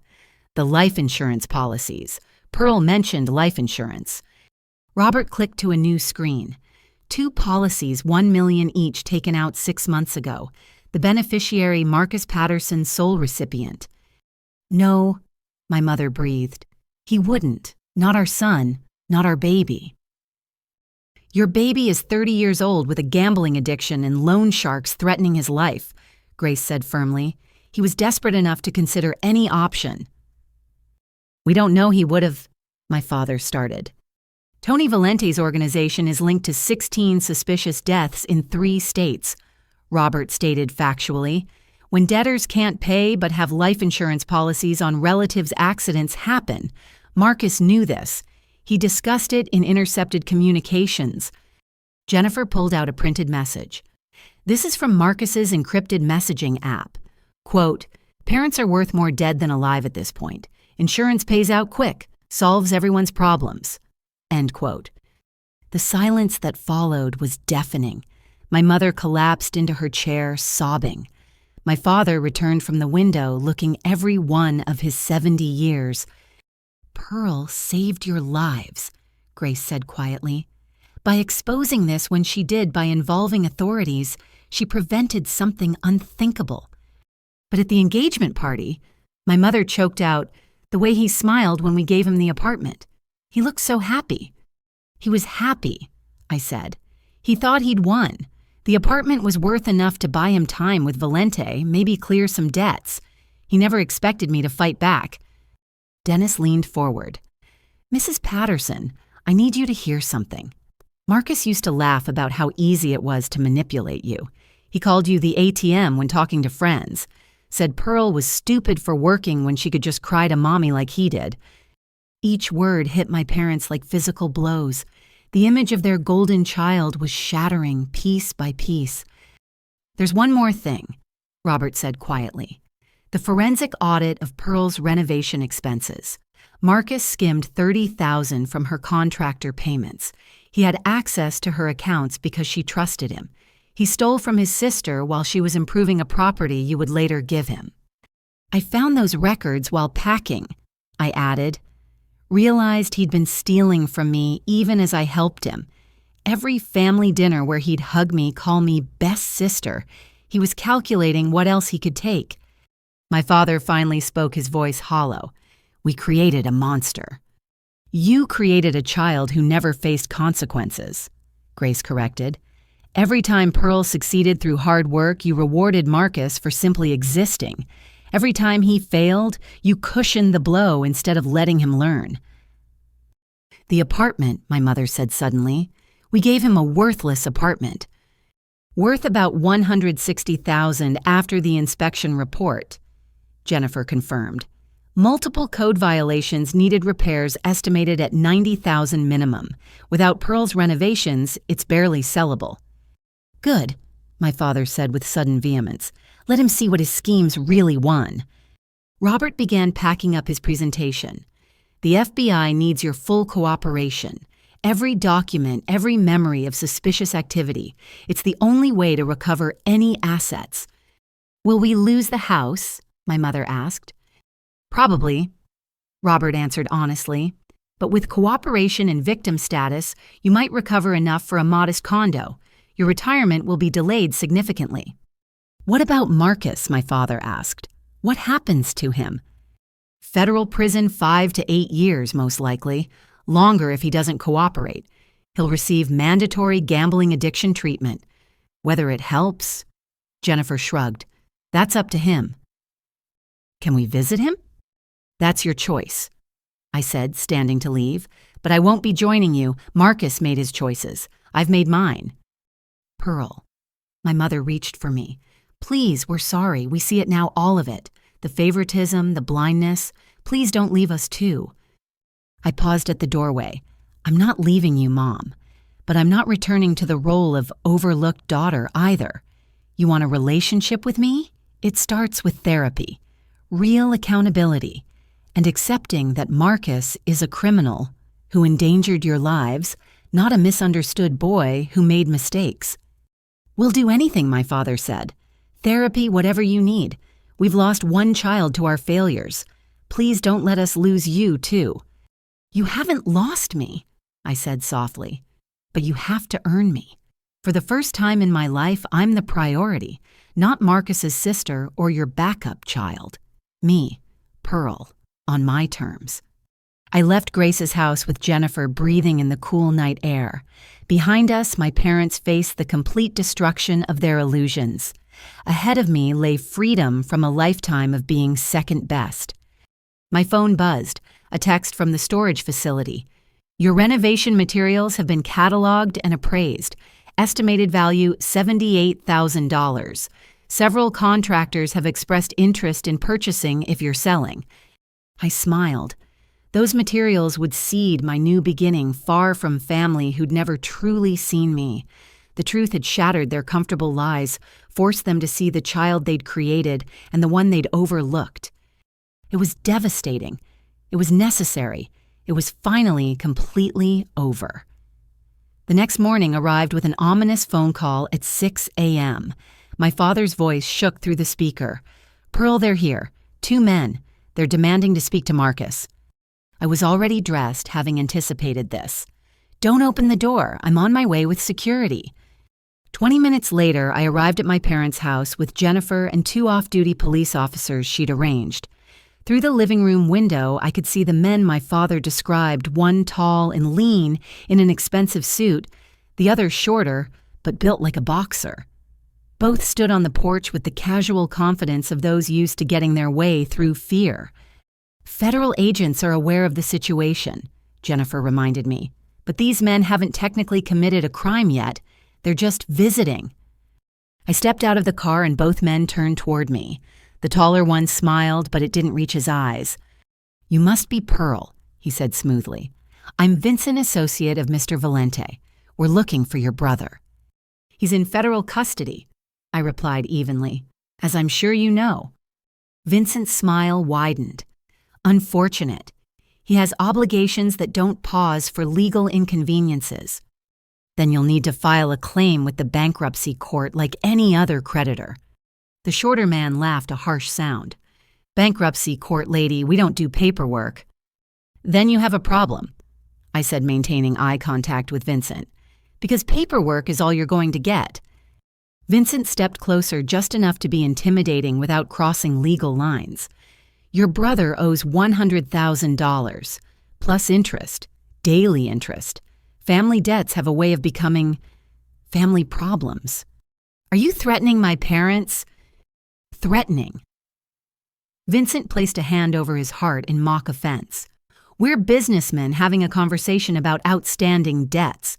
Your brother used family assets as collateral. Verbal contracts are still contracts. Jennifer stepped forward. Any verbal contract for illegal gambling debts is unenforceable and void. You have no legal claim to any family assets. Legal, the shorter man scoffed. You think we care about legal? You should, I said, pulling out my phone, because you're being recorded. This entire conversation is being live-streamed to a cloud server and simultaneously shared with FBI task force agents monitoring your boss's operations. Both men stiffened. The shorter one reached into his jacket, but Vincent stopped him with a gesture. Smart girl, Vincent murmured, but recordings don't pay debts. No, but they provide excellent evidence for racketeering charges. I kept my voice steady despite my racing heart. Here's what's going to happen. You're going to leave my parents alone. Marcus's debt is his problem, and he's now federal property. You can't collect from someone in protective custody. Protective custody doesn't last forever. No, but federal investigations do. Your boss is already under surveillance for money laundering, illegal gambling operations, and suspected murder. Do you really want to add harassment and intimidation of federal witnesses to that list? Vincent's eyes narrowed. Witnesses? My parents are cooperating fully with the FBI regarding Marcus's fraud and your organization's involvement. They're now protected witnesses.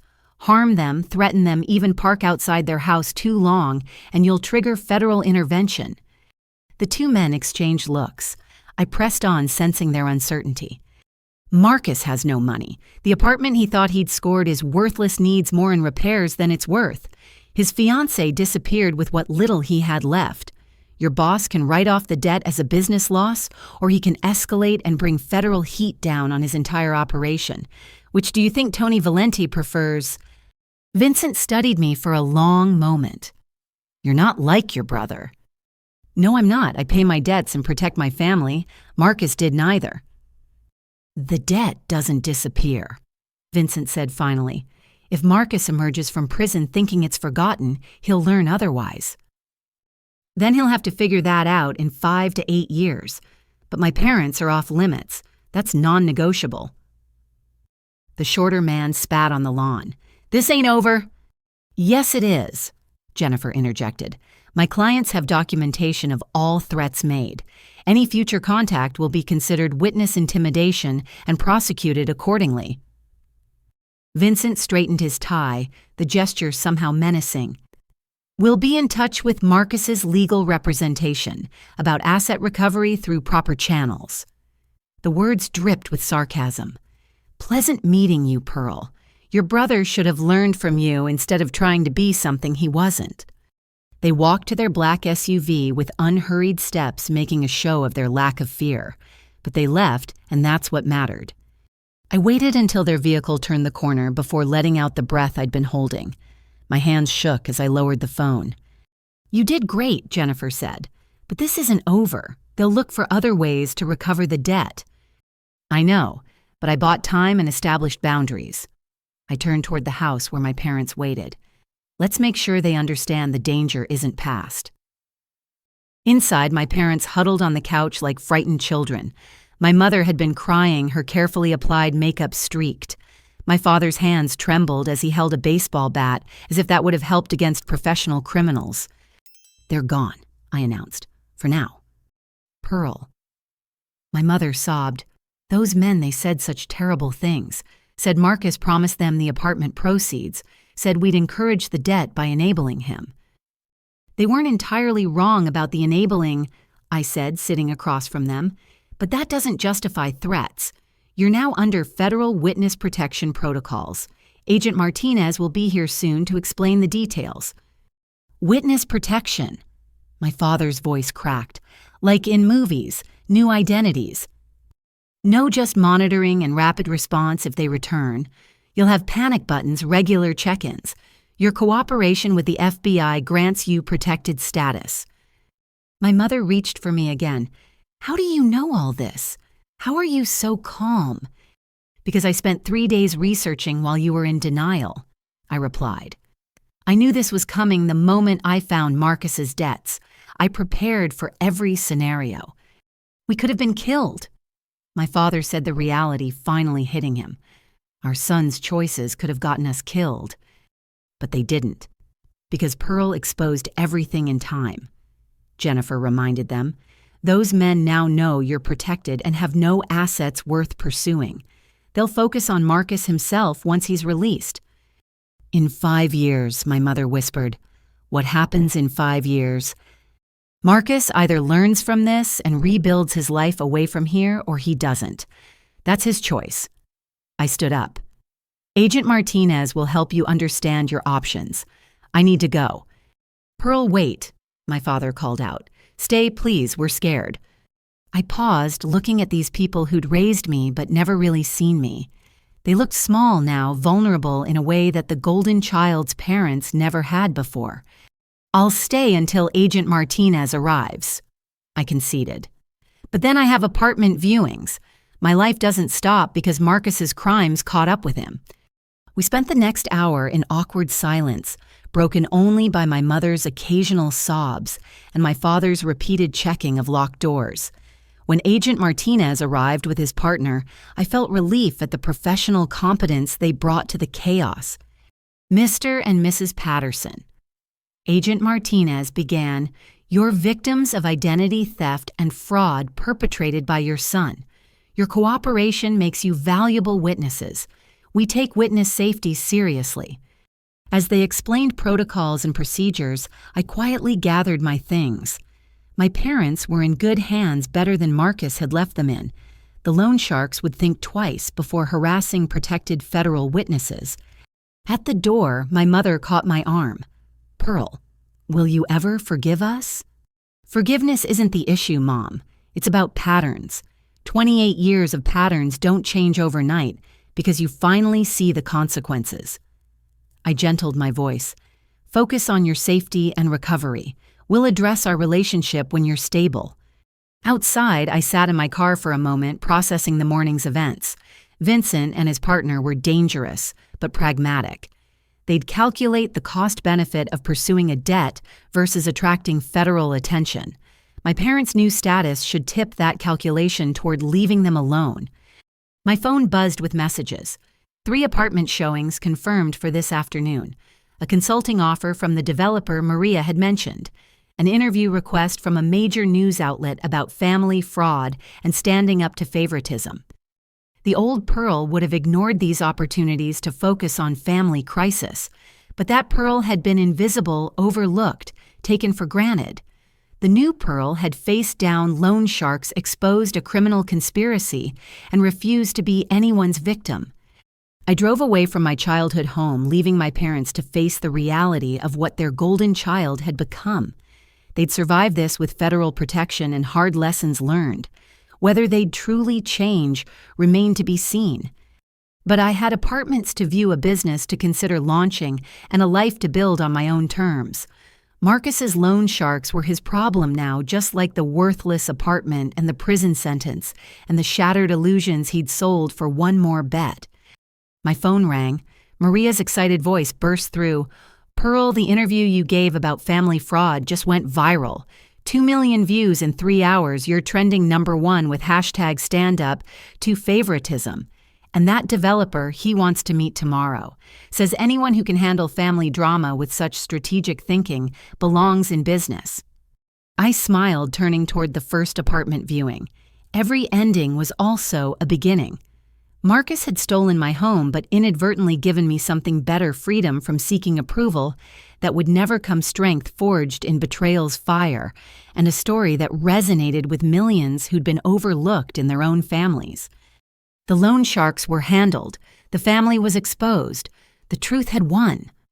Now it was time to build something new. Friday morning brought unexpected drama when Ashley Chen appeared at my hotel lobby, designer sunglasses, failing to hide her puffy eyes. She looked nothing like the confident woman who'd measured my apartment for renovations just days ago. "Pearl," she called out as I headed for the exit. "Please, we need to talk." I paused, considering. Jennifer had advised avoiding contact with co-defendants, but curiosity won. 5 minutes in public, and I'm recording. We sat at the hotel cafe, Ashley fidgeting with her engagement ring, a 3-carat diamond that must have cost Marcus another credit card. "I know you hate me," She began. "I don't hate you, Ashley. I nothing you. You're just another person who tried to steal from me and failed." Her perfectly painted lips trembled. "I didn't know about your renovations. Marcus said the apartment was a gift from your parents, that you were moving to California anyway. And you believed him with your MBA and financial expertise." I wanted to believe him. She pulled out her phone, scrolling to photos. "Look at this, our wedding Pinterest board. $200,000 budget. Destination ceremony in Fiji. I knew Marcus couldn't afford it, but he swore the apartment would solve everything." "So you helped him launder money and commit fraud?" "I helped him structure investments." Her voice rose, then dropped as other patrons looked over. "I thought I was helping him manage gambling winnings, not stolen funds." "Shell companies in the Cayman Islands offshore accounts. Come on, Ashley, you knew exactly what you were doing." She was quiet for a moment, then laughed bitterly. "You're right. I knew, but I was desperate. Do you know what it's like watching your father's empire crumble? Watching repo men take your Mercedes, having your credit cards declined at Nordstrom. So you decided to steal from others. I decided to survive." She leaned forward. "Marcus was supposed to be my ticket back to the life I deserved. He talked big, always had schemes. I thought I could control him, channel his energy into legitimate investments once we had capital. Capital from my stolen apartment. I didn't know it was yours." She actually seemed to believe this mattered. "He said his parents were downsizing, giving him their investment property. I had no idea you lived there, that you'd renovated it yourself." I pulled out my phone, showing her photos from Maria's social media. "This was my home. Every tile, every fixture, every detail chosen with love. And you called it too feminine and planned to destroy it all." Ashley stared at the before and after photos, something shifting in her expression. "My God, you did all this. The transformation is incredible. 5 years of work, 50,000 in improvements, gone because you and Marcus thought you deserved it more." "I'm sorry," she said quietly. "That's not why I'm here, though. I have information you need." "In exchange for you convincing the FBI I was manipulated too, that I was another victim of Marcus's lies." She pulled out a tablet. "I recorded everything. Every conversation about the gambling debts, the loan sharks, even his plans for your parents. You recorded your fiancé. I'm not stupid, Pearl. I knew Marcus was unstable. I started recording for insurance months ago." She opened a file. "Listen to this one. 3 weeks before the engagement party." Marcus's voice filled the space between us. "Once we get the apartment, we flip it fast. Cash buyers only. Pearl will throw her typical tantrum, but my parents always take my side. She'll cave like always." Ashley's voice responded, "What if she doesn't? She seems attached to it." "Then we make her life hell until she does. I know things about her. That ex who stalked her still has her number. Amazing what people do when properly motivated." My blood ran cold. He was going to sick my stalker ex on me. Ashley nodded. "There's more. Hours of it. Him discussing your parents' life insurance planning to drain their accounts completely, even talking about having you committed if you fought too hard." "Committed." "He researched involuntary psychiatric holds, figured if he could paint you as unstable after losing his apartment, he could become your financial conservator." She swiped to another recording. "He practiced concerned brother speeches about your breakdown." I listened in horror as my brother rehearsed lies about my mental health, painting a picture of a sister spiraling out of control, needing family intervention for her own good. "I have everything," Ashley continued. "Recordings, emails, text messages. 3 months of evidence that Marcus orchestrated everything, that he manipulated everyone, including me." "You weren't manipulated. You were complicit." "But I can prove I tried to stop him." She played another recording where she argued against the life insurance scheme, warning it was too dangerous. "See, I have limits. I wanted money, not murder." Such high standards. "Mock me all you want, but this evidence is gold for the FBI. It proves premeditation conspiracy, even potential attempted murder planning. She leaned back. All I want is a deal, probation instead of prison. I'll testify against him, provide everything. Why betray him now? Her laugh was harsh. Because he betrayed me first. Did you know the engagement ring is fake? I had it appraised after the arrest. Cubic zirconia in a gold-plated band. 3 months of wearing a lie while he promised me the world. She pulled off the ring, tossing it on the table between us. Under the cafe lights, it was obviously fake, the kind of thing sold on late-night shopping channels. Everything was a lie, she continued. The money he flashed was stolen. The connections he bragged about were loan sharks. The future he promised was built on fraud. I gave up my last real relationships for him, burned bridges with college friends who warned me he was trouble. And now you want sympathy? I want survival. Her voice hardened. I'm 29 with a fraud arrest on my record. My father disowned me. My mother won't take my calls. Even my Instagram followers abandoned me after Maria's video went viral. I've lost everything. Everything you tried to steal. Yes, fine, I was greedy and stupid and desperate. But I have information that could add years to Marcus's sentence and protect your parents from future schemes. She pushed the tablet toward me. Take it. Everything's there. Password is Ashley deserves better. I almost laughed at the password. You think you deserved better than consequences. I deserved better than Marcus, she said firmly. I'm not a good person, Pearl, I know that. But I'm not a complete monster either. I drew lines. No violence, no targeting elderly parents beyond the apartment. When he started talking about accidents and insurance payouts, I started recording everything. I took the tablet, scrolling through the files. Hours of recordings, thousands of messages, detailed documentation of every scheme. It was a prosecutor's dream. Why not take this directly to the FBI? Because they'll use it and still send me to prison. But if you, the victim, advocate for leniency based on my cooperation, she trailed off hopefully. You want me to help you after you tried to steal my home. I want you to be practical. With my testimony and evidence, Marcus gets maximum sentence. Your parents get closure. The loan sharks get nothing. Everyone wins except the real villain. You're a villain too, Ashley. A minor one. The supporting actress who realized she was in the wrong movie and wants to switch sides before the final act. She gathered her purse. Think about it. My lawyer says you have influence with the prosecution. Use it and I'll bury Marcus so deep he'll need archaeological equipment to find daylight. She stood to leave, then turned back. For what it's worth, your apartment was beautiful. The renovation work was museum quality. I actually felt bad planning to change it, but I needed to mark territory. Stupid petty girl stuff. It wasn't girl stuff. It was theft stuff. Yeah, that too. She managed a rueful smile. Marcus picked the wrong sister to scam. You're terrifying when crossed.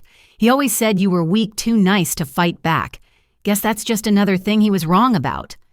After she left, I sat with the tablet processing the recordings.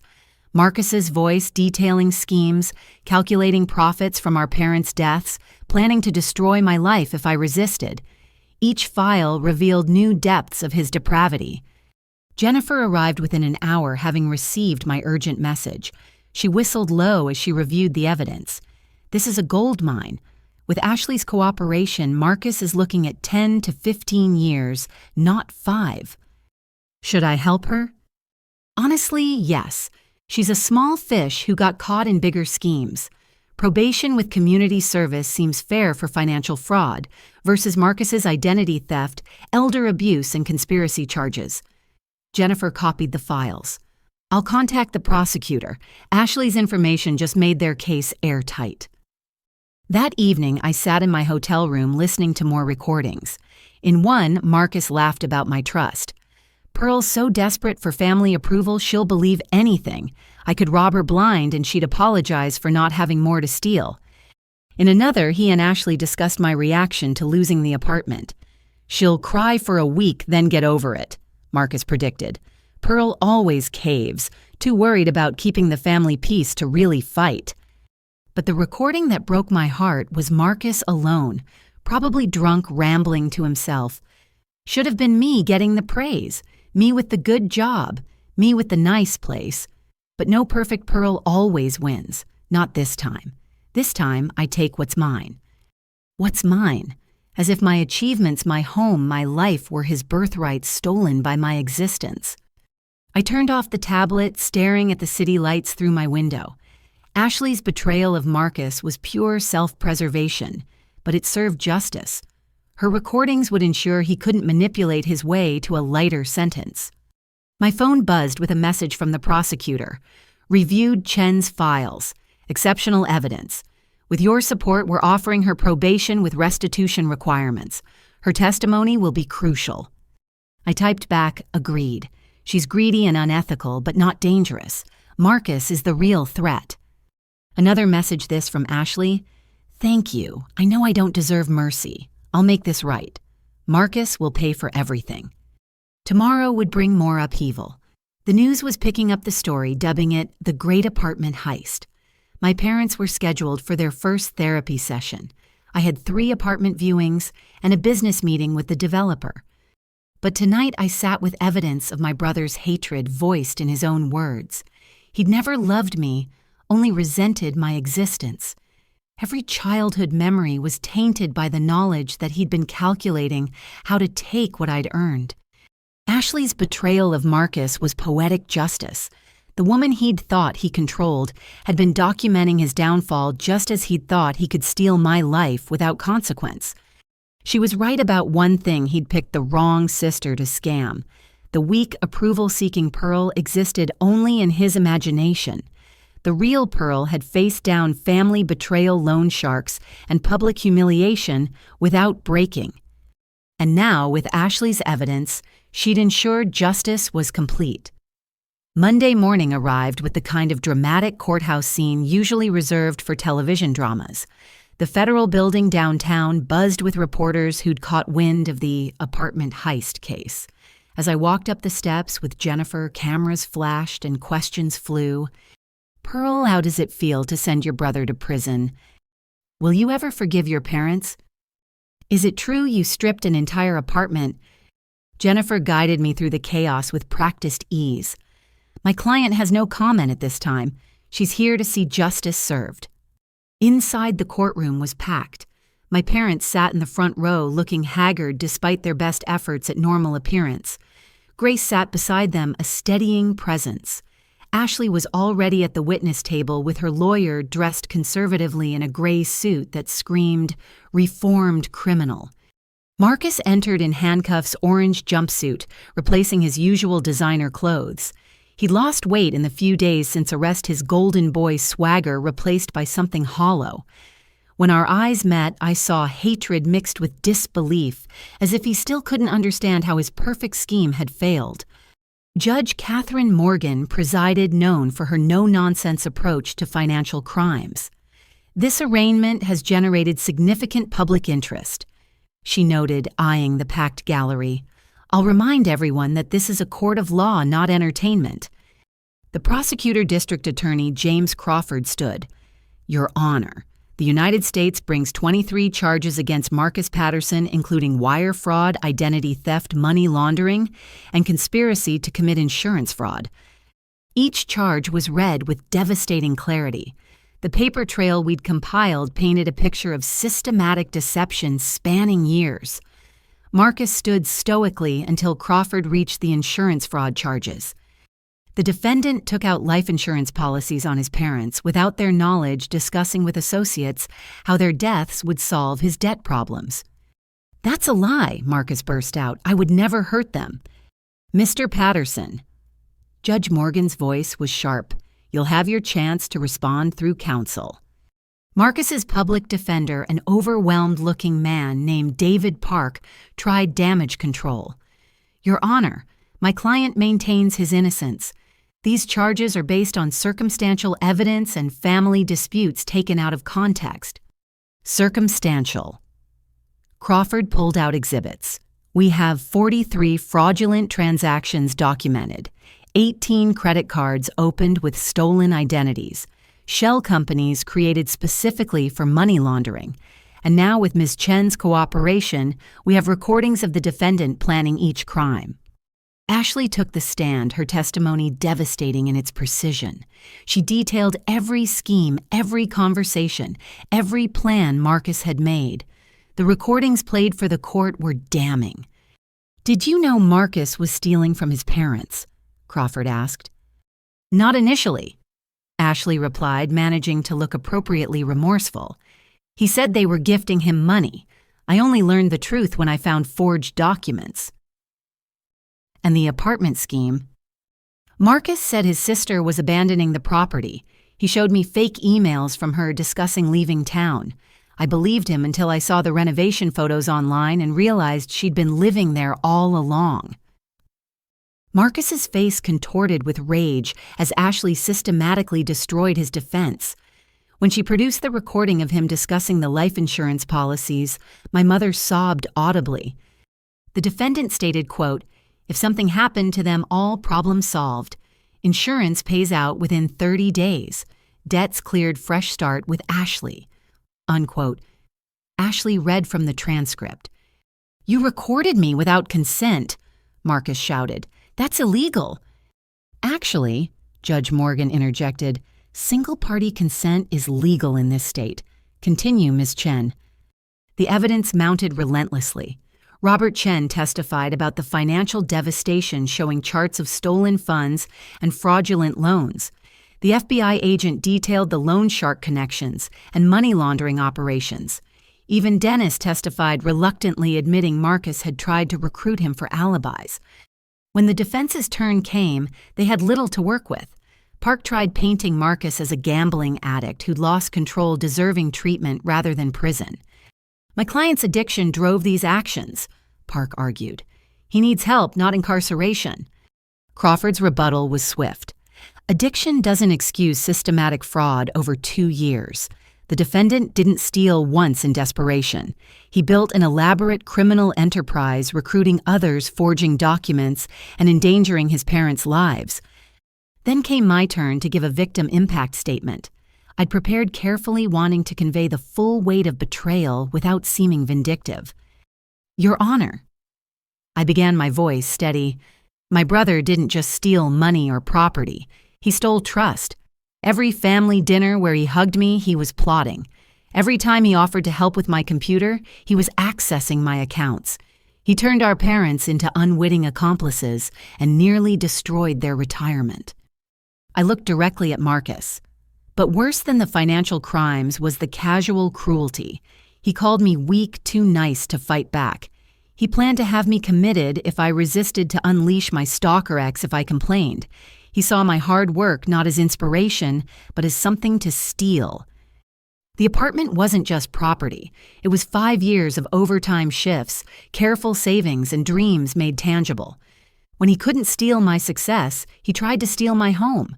When that failed, he blamed everyone but himself. I'm asking the court to consider the maximum sentence, not from vengeance, but for protection. Our parents need time to rebuild without fear. Future victims need warning. And Marcus needs to understand that actions have consequences, something our family failed to teach him. Marcus tried to interject several times, but Judge Morgan silenced him. When I finished, the courtroom was quiet except for my mother's muffled crying. The judge reviewed the evidence for what felt like hours, but was probably minutes. Finally, she spoke. "Mr. Patterson, the evidence against you is overwhelming. You systematically defrauded your parents, stole their identities, and put them in physical danger from criminal associates. You attempted to steal your sister's home through deception and manipulation. Most disturbing, you showed no remorse, only anger at being caught." She continued, "The court finds sufficient evidence to proceed to trial on all charges. Given the flight risk and danger to witnesses, bail is revoked. The defendant will remain in federal custody." "No." Marcus struggled against the bailiffs. "Mom, Dad, tell them I'm your son." My parents remained silent, my father holding my mother as she wept. Their golden child was going to prison, and they couldn't save him this time. As Marcus was led away, he turned to me one last time. "You destroyed our family." "No," I said quietly but clearly. "You did that yourself. I just refuse to let you destroy me too." Outside the courthouse, the media frenzy had intensified, but this time I was ready. "Ms. Patterson, how do you feel about today's proceedings?" I faced the cameras directly. "I feel validated. For years, financial abuse within families has been overlooked, excused as family business. But theft fraud is fraud whether the criminal shares your DNA or not. Will you reconcile with your brother? Marcus made his choices. I've made mine. I choose to protect my parents from further harm and rebuild my life without toxic family dynamics. What's next for you? Healing, building, creating a life where success isn't punished and trust isn't weaponized, and helping other victims of family financial abuse find their voices." As Jennifer and I walked away, my phone buzzed with messages of support. Maria's video coverage of the hearing was already trending. The developer I'd met with offered a partnership in a renovation consulting firm. 3 publishers wanted my story. But the message that mattered most came from my mother. "We see it now. All of it. The favoritism, the enabling, the damage we caused. We're so sorry, Pearl. You saved us in every way possible. We don't deserve your forgiveness, but we hope someday to earn it." I stood on the courthouse steps looking at the city sprawled before me. Marcus would face trial, likely receiving 10 to 15 years based on the charges. Ashley would serve probation while rebuilding her life away from crime. My parents would undergo therapy and face their role in creating a criminal son while neglecting a daughter who'd only wanted their love. And me, I had a business to build, a story to tell, and a life to live on my own terms. The girl who'd been overlooked, undervalued, and nearly robbed of everything had emerged stronger than anyone expected. Marcus was wrong about one thing: I hadn't destroyed our family. I'd revealed what it truly was beneath the surface. Now, with truth exposed and justice served, perhaps something healthier could grow from the ruins. But that was tomorrow's challenge. Today, I'd stood in federal court and spoken my truth.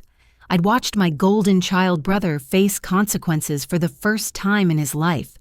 I'd chosen justice over family pressure and self-respect over false peace. The weak sister Marcus had imagined never existed. The strong woman who'd emerged from betrayal's fire was just beginning to discover what she could build when no one was trying to steal it away. 6 months later, I stood in my new apartment watching the morning sun stream through windows I'd chosen myself. No shared walls with family memories, no inherited problems hidden beneath pretty surfaces, just clean space, waiting for my vision. "The Murphy bed system goes here," Tom said, consulting the plans we'd drawn together. "Built-in desk when it's folded up. Maximum efficiency for the spare room office combo." We'd become business partners after the courthouse drama, launching Restored Justice Renovations, specializing in helping people reclaim spaces after financial abuse or property fraud. Our first 3 clients came from my viral story, women whose ex-partners had destroyed their homes out of spite. Pearl Maria burst through the door with coffee and pastries. "Girl, you need to see these numbers. Your TED Talk about family financial abuse hit 5 million views. The publisher wants to expand your book deal to include a workbook for victims." My life had transformed in ways I couldn't have imagined while packing boxes in my stolen apartment. The consulting firm thrived, combining my renovation knowledge with an understanding of trauma-informed design. We helped people rebuild not just spaces, but lives. "How are things with your parents?" Maria asked gently. "Better." I admitted, surprising myself with the honesty. "They've been in therapy twice a week. Dad sold the house to pay off Marcus's fraud debts, and they're in a nice 2-bedroom senior community now. Humbling, but necessary." My phone rang. Mom's daily check-in, a new pattern in our evolving relationship. "Hi, Pearl. Just wanted you to know we finished session 43 today. Dr. Martinez says we're making real progress understanding the favoritism patterns." Her voice was different now, stripped of the defensive edge that used to color every conversation. "That's wonderful, Mom. How's Dad handling the discussion about childhood dynamics?" "He cried," she admitted, realizing how his father's favoritism toward his brother shaped how he parented. Generational patterns are hard to break, but we're trying. We talked for a few minutes about neutral topics, their new gardening club, a book she was reading about enabling versus supporting. The conversation felt foreign, still lacking the old assumption that I'd drop everything for family drama. After hanging up, I returned to directing the renovation. This apartment was smaller than my previous one, but entirely mine. Every choice reflected my taste, my needs, my dreams. No accommodating Marcus's gaming setup or parents' traditional expectations. Jennifer arrived for our lunch meeting carrying news. Marcus's trial date is set. 3 months from now. The prosecutor says with Ashley's testimony and your evidence conviction is certain. He's looking at 12 years minimum. How's he doing? His lawyer says he's attending mandatory therapy, working in the prison library. Still maintains everyone betrayed him, but the counselor sees potential for breakthrough eventually. I felt a complicated mix of emotions. The brother I'd loved existed somewhere beneath the criminal he'd become. Maybe prison would strip away the entitlement and reveal the person he could have been. Ashley's doing well in her probation, Jennifer continued.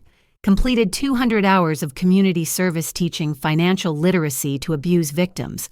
Ironically, she's good at it. Criminals often make the best teachers about avoiding crime, I observed. Tom joined us for lunch, spreading blueprints for our latest project.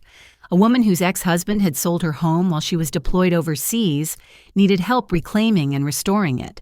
Complex case, but we specialized in complex. The forensic accounting team found hidden assets, Tom explained. She'll have the budget to not just restore, but improve. I'm thinking smart home systems with security integration. This was our niche, combining renovation expertise with understanding of violation and recovery. Every client came with a story of betrayal, but also resilience. We built spaces that felt safe again, beautiful again, theirs again.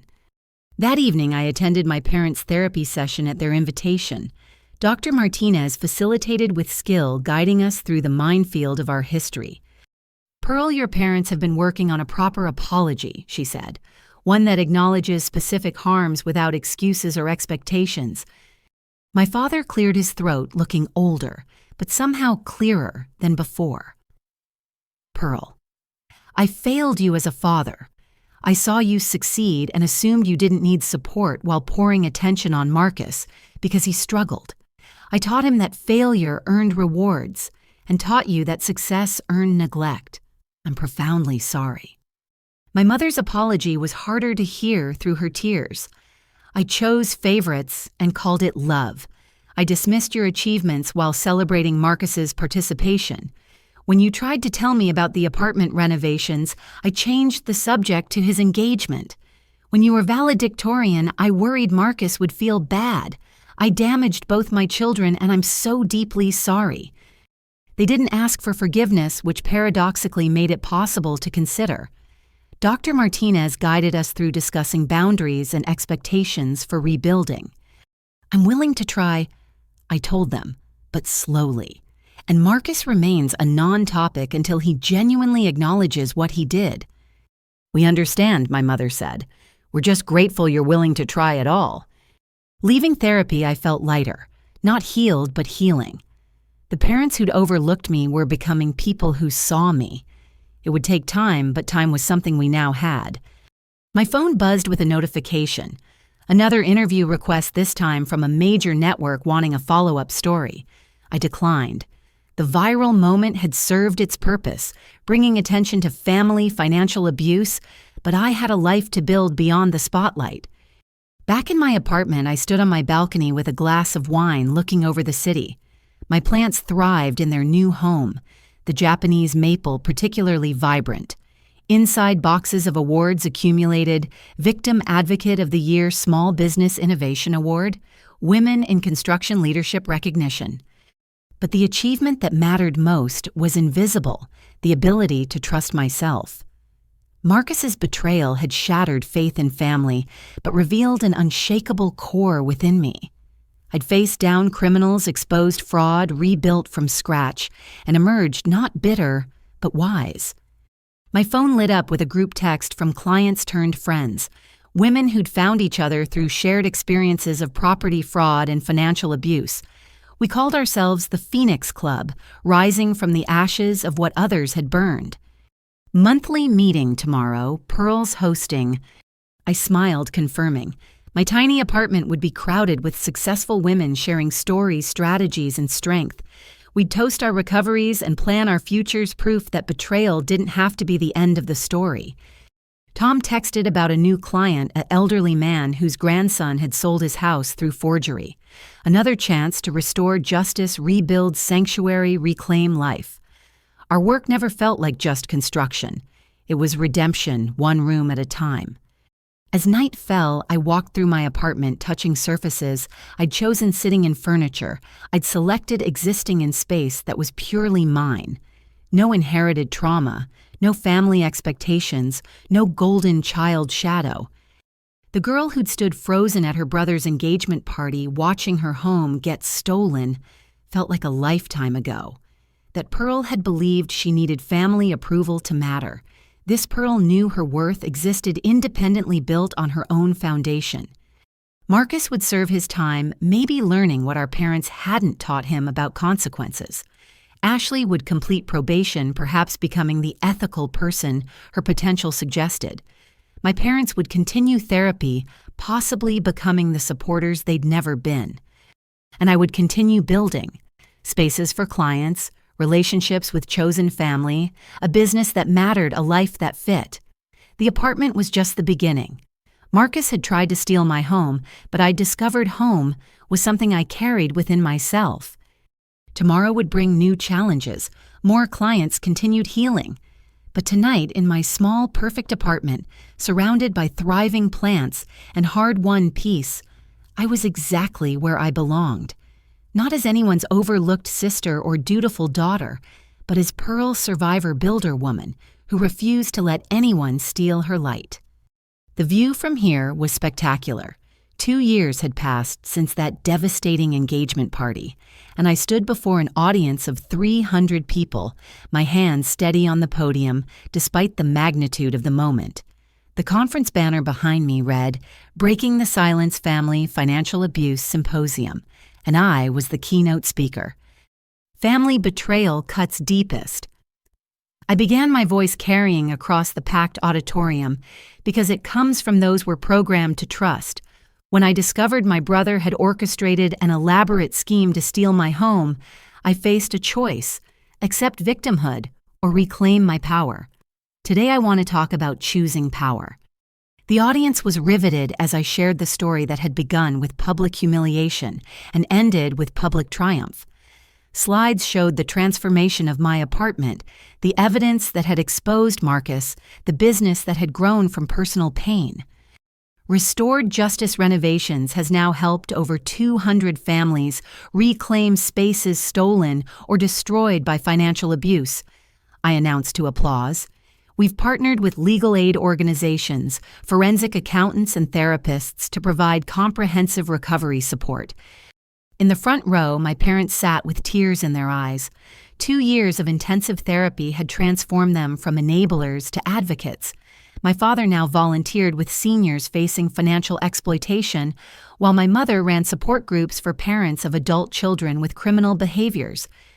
The hardest part of recovery, I continued, isn't the financial loss or even the betrayal. It's letting go of the family you thought you had and accepting the family you actually have. Sometimes that acceptance means distance. Sometimes it means rebuilding with new boundaries. There's no one right answer. As I spoke, my phone vibrated with a notification I'd been expecting. Jennifer's message was brief. Marcus denied parole, 3 more years minimum. He still refuses full accountability. I felt the familiar mix of sadness and relief.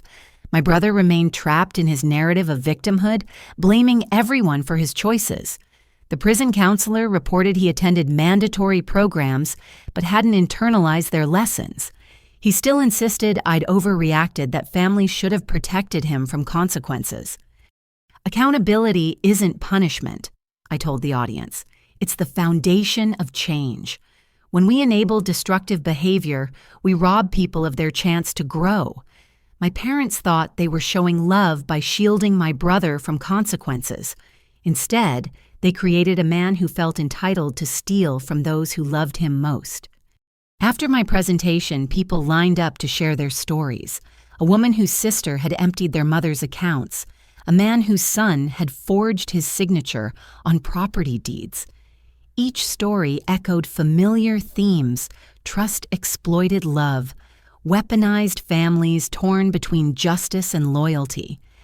Tom approached with champagne as the crowd thinned. "You killed it, partner. 3 potential clients from your talk, and that documentary filmmaker wants to feature our work." We'd grown from a 2-person operation to a team of 15, including contractors, designers, victim advocates, and security specialists. Our waiting list stretched 6 months, but we never rushed the careful work of rebuilding after betrayal. That evening, my parents hosted a dinner at their senior community clubhouse.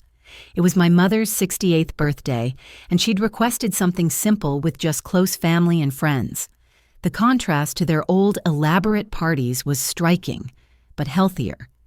"Thank you for coming, Pearl," my mother said, embracing me with the careful respect our new relationship required. "I know family gatherings are still complicated for you." "I wanted to be here," I assured her, meaning it. "You've worked hard to change. That matters." Grace raised a toast to Patricia, who faced hard truths with courage and emerged stronger, and to second chances. We shared a meal without the old dynamics that had poisoned every gathering. No golden child to fawn over, no achievements dismissed, no comparisons made. Just people who'd survived crisis together and chosen to rebuild rather than abandon.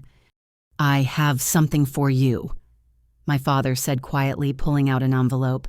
"It's not about money or making up for anything. Just read it when you're ready." At home later, I opened his letter. His handwriting, once commanding on business documents, now showed age and humility. "Dear Pearl, I write this on the 2nd anniversary of losing the son I thought I had and finding the daughter I'd overlooked. Every day I see how my failures shaped our family's tragedy. I gave Marcus everything except what he needed most: boundaries and consequences. I gave you nothing except what you created yourself: strength and resilience. I can't change the past, but I watch you now with awe. You built beauty from betrayal, helped hundreds reclaim their lives, and somehow found grace to let your mother and me try again. You became the person Marcus pretended to be: successful through effort, generous through choice, strong through trial. I'm proud to be your father, though I understand if you can't be proud to be my daughter. Thank you for showing me that love means more than enablement, and that family requires more than blood. With deepest respect and love, Dad. I sat with the letter for a long time, feeling the weight of healing it represented. Not erasure of harm, but acknowledgement and growth. The father who'd once dismissed my achievements now saw them clearly. It didn't undo the past, but it made the future possible. My phone rang, an unknown number with a federal prefix. I answered cautiously. "Pearl, this is Dr. Williams from the Federal Correctional Institution. I'm Marcus's therapist. He's finally had a breakthrough I thought you should know about. He wants to write you a letter, a real apology taking full responsibility. Would you be willing to receive it?" I hesitated. 2 years of righteous anger warred with residual love for my little brother. "Send it to my lawyer," I decided. "She'll review it and determine if it's genuine. I won't accept another manipulation disguised as amends." "Understood. Pearl, your impact statement is required reading in our Financial Crimes Rehabilitation Program. It's helped dozens of inmates understand their victims' perspectives. Thank you for your courage in sharing it." After hanging up, I stood on my balcony, the city lights stretching endlessly. My Japanese maple had grown magnificent in its new pot, thriving in careful tending. Like everything in my life now, it flourished because I'd learned the difference between enabling and nurturing. My phone buzzed with messages from the Phoenix Club planning our annual gala. We'd raise funds for legal aid, celebrate recoveries, honor survival. Women who'd been broken by betrayal now stood as beacons for others in the darkness. Ashley would be there, having completed probation and launched a legitimate financial consulting firm specializing in fraud prevention. She'd sent a donation with a note, "For women smarter than I was." Even she had grown from consequences into something better. Marcus's potential letter represented the last unopened chapter. Whether he'd truly accepted responsibility or crafted another con remained to be seen. But either way, my life had moved beyond his shadow. I'd built a business that mattered, relationships rooted in respect, and a home no one could steal. The scared girl at the engagement party had transformed into a woman who spoke to hundreds about reclaiming power. My parents had evolved from enablers to advocates. Even Ashley had found redemption through accountability. Only Marcus remained trapped, but that was his choice. Prison offered programs, therapy, chances to change. Whether he'd take them or waste them spinning victim narratives was beyond my control. I'd learned the crucial difference between helping and enabling, between compassion and martyrdom. Tomorrow would bring new challenges, more clients seeking restoration after betrayal, but also joy-building beautiful spaces for people reclaiming their lives, partnering with Tom on innovative designs, mentoring women afraid to fight back against family exploitation. The apartment theft that had seemed like destruction had become transformation. Marcus had meant to steal my home, but instead freed me from seeking approval that would never come. He'd revealed our parents' toxic favoritism, forcing them to confront and change. He'd even given me a story that resonated with millions, building community among strangers facing similar betrayal. In trying to destroy me, he'd created someone unbreakable. By stealing my apartment, he'd given me the world. I raised my wine glass to the city lights, toasting survival and success, justice and joy. Somewhere in federal prison, my brother might be finally facing himself. Somewhere in their senior community, my parents were building healthier patterns. And here, in my small, perfect apartment surrounded by thriving plants and hard-won peace, I was exactly who I was meant to be. The girl who'd been invisible in her own family had become someone impossible to overlook. The weak sister existed only in Marcus's imagination. The real Pearl had emerged from betrayal's fire, not as victim, but as victor, not seeking revenge, but building redemption. One renovated life at a time. The view from here wasn't just spectacular. It was mine, earned through courage and kept through wisdom. And that made all the difference. Looking back at that engagement party 2 years ago, I almost wanted to thank Marcus. Almost. He'd meant to steal my future, but instead had freed me to build a better one. He'd remain in prison 3 more years minimum, maybe learning what our family's enabling had never taught him. But I'd be out here speaking truth, building beauty, helping others reclaim what was stolen. Some stories end with reconciliation, others with righteous separation. Mine ended with something better, transformation. The apartment was gone, replaced by something no one could steal. The family was forever changed, some for better, one still choosing worse. And I stood in the middle of my beautiful life, grateful for the strength found in betrayal's aftermath.